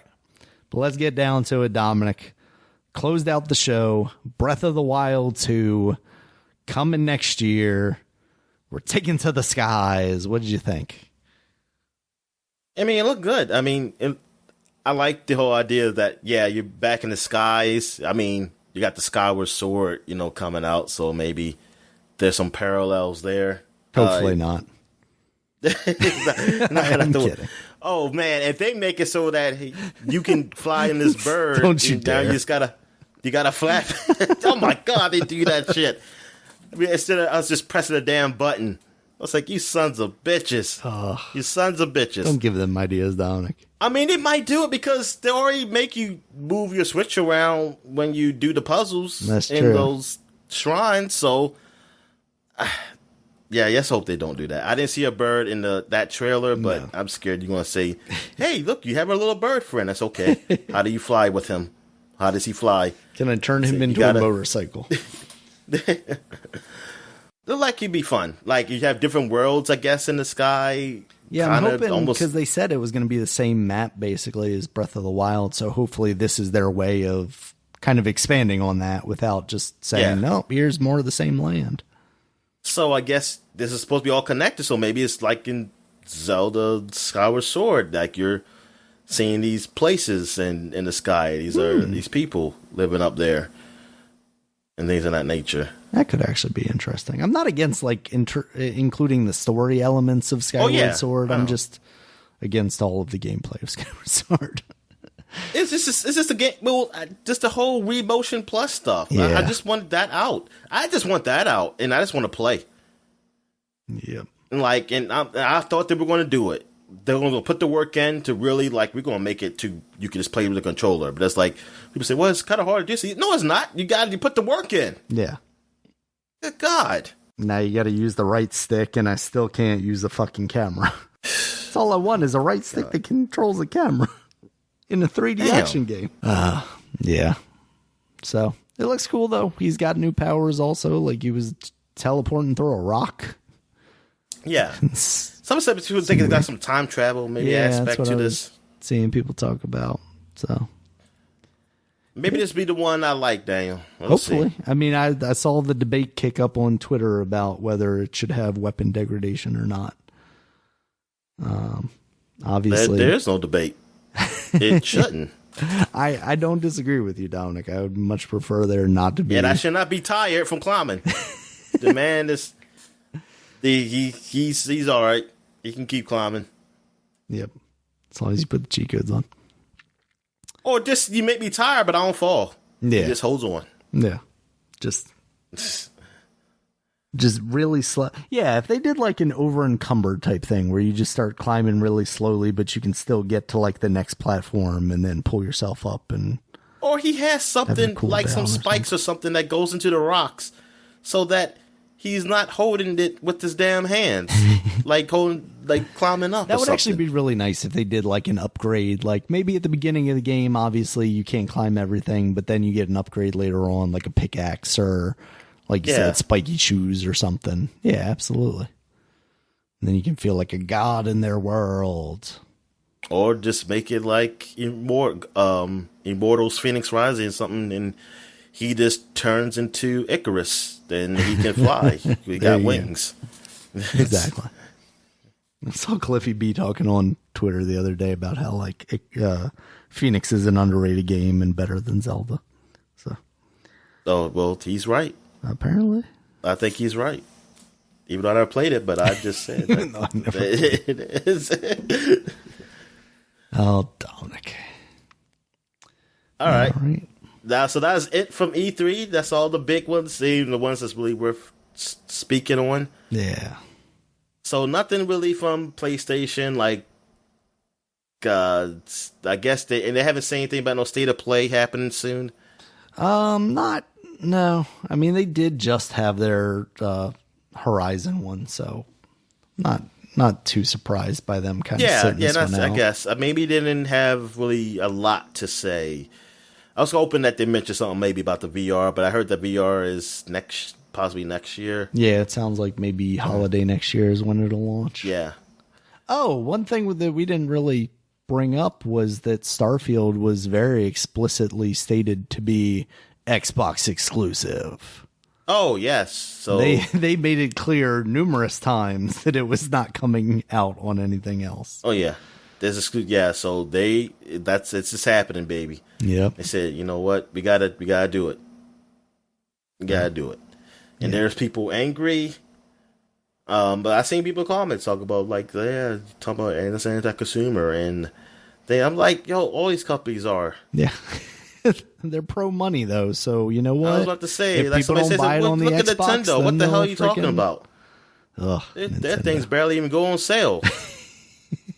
Like, I'm surprised they even go on sale just to be $51.99. That's like Paper Mario's like $42 right now, and I'm kind of like, I need to buy this now because it's never going to be that cheap ever again.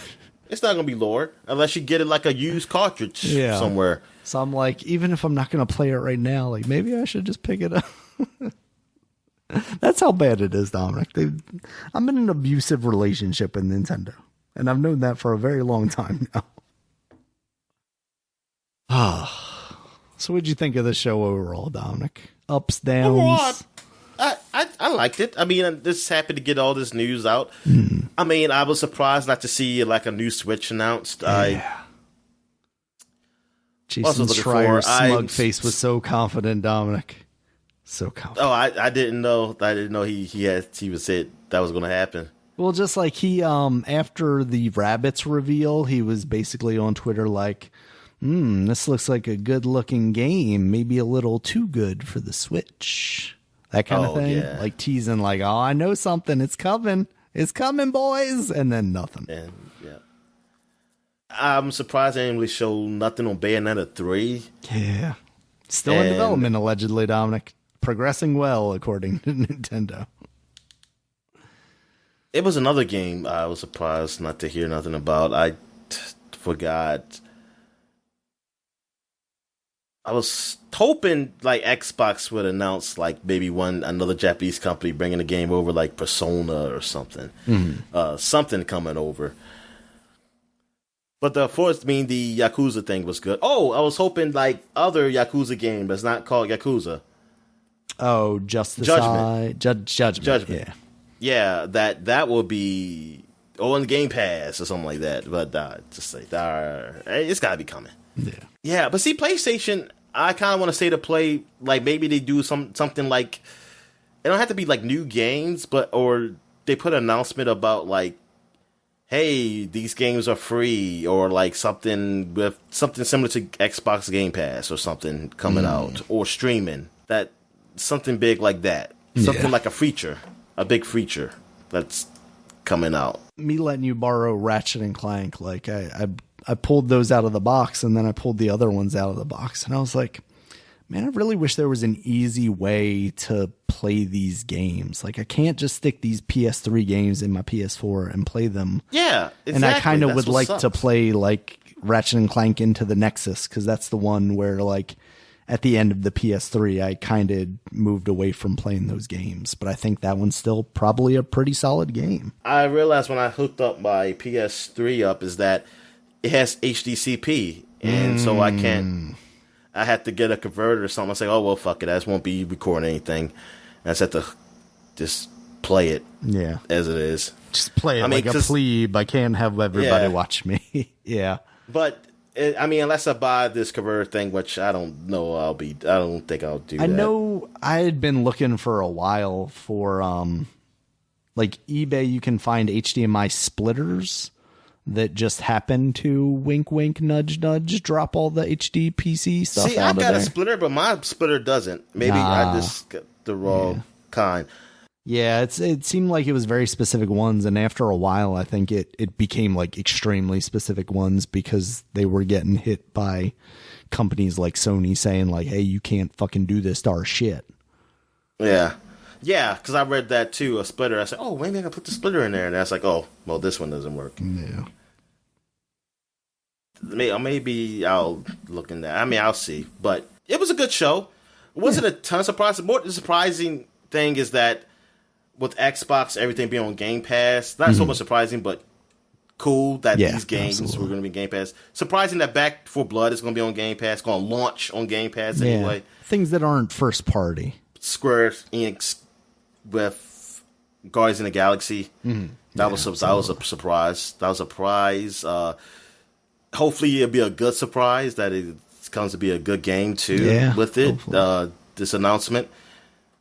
Like there is a lot of potential in that game, but I think we've all been burned by Avengers in one way or another that we're apprehensive about anything coming from them. Like any disappointments for me? I don't know if I was like anything I was expecting. Then I became disappointed, and I was disappointed that there wasn't a new Switch, to be honest with you, just because it means we're going to be dealing with rumors for the next however long until they actually do finally announce a Switch. Yeah, that is a disappointing news. Just to at least know that is coming, but I guess they want to, maybe it's not ready. Maybe they want to announce it and it's coming out very soon. They don't want to just announce it and say, hey, it's not coming out till Sega Saturn next year sometime thing. I mean, not like right away, but like months later, it's coming out. I think that's what they're doing. Like, I think when they announce it, it's gonna be months when it comes out. I don't think they probably don't want to announce it, so hit a schedule. Especially with how everything's kind of in fluctuation now, I would imagine a lot of supply chain constraints and things of that nature, logistics constraints, probably have some effect on when they're gonna do this as well. I was hoping Microsoft will announce when the cloud is coming to the PC. I thought they're going to have an announcement like it's available. You can stream cloud gaming on the PC and Xbox on consoles now. Which I think... I really wanted to say that. I think the beta's happening right now, right? And they're supposed to be coming out of beta with that soon, so... nothing official on like a specific day, but I think you can do it right now. So we're getting closer, Dominic. We're getting closer. All right, so I'm done. All right. You had nothing else like that you wanted to see that you didn't see? Not really. I mean, or big surprises like the Metroid is the big one for you. Yeah, I mean that is the biggest thing for me. This is basically like the equivalent of the Link's Awakening, like blowing my mind kind of thing from the other year. It's like, this is happening. I mean, because like I said, there's so many memories tied to it too, of like Metroid Dread being a thing for so many years. And and for it to be so soon as well, like it's not a Metroid Prime 4 thing where it's like, we're going to announce it. We don't have anything to talk about really. You just know that we're working on a Metroid thing. No, we're working on this Metroid thing and it's coming out in 4 months. And, wow, it's even weird. Like saying it like that too is like 4 months, man. It's only 4 freaking months, which a younger me would have been like 4 months. But now it's like, it's going to feel like 2 weeks. It's going to be October and no freaking time. So I'm very excited, Dominic. That's basically the biggest thing I'm excited for. I mean, some of the Microsoft stuff, like you said, just them continuing, just having so much for Game Pass, and like Forza Horizon 5, like them skipping Motorsport and doing another Horizon. Like, I'm very excited for that because it really is the future of that franchise, in my opinion. And of course, Psychonauts. I'm glad we finally got a date for that. And that's... fuck, man, that's only 2 months away. So, yeah, it's very cool. So thank you guys, as always, for listening to this very long show, but it's E3, and we got lots of games to talk about. It's very exciting. You can check us out on Twitter. Dominic is at DStalworth5. I'm at Regulus MB. The podcast is at Superpod, SUPAPOD.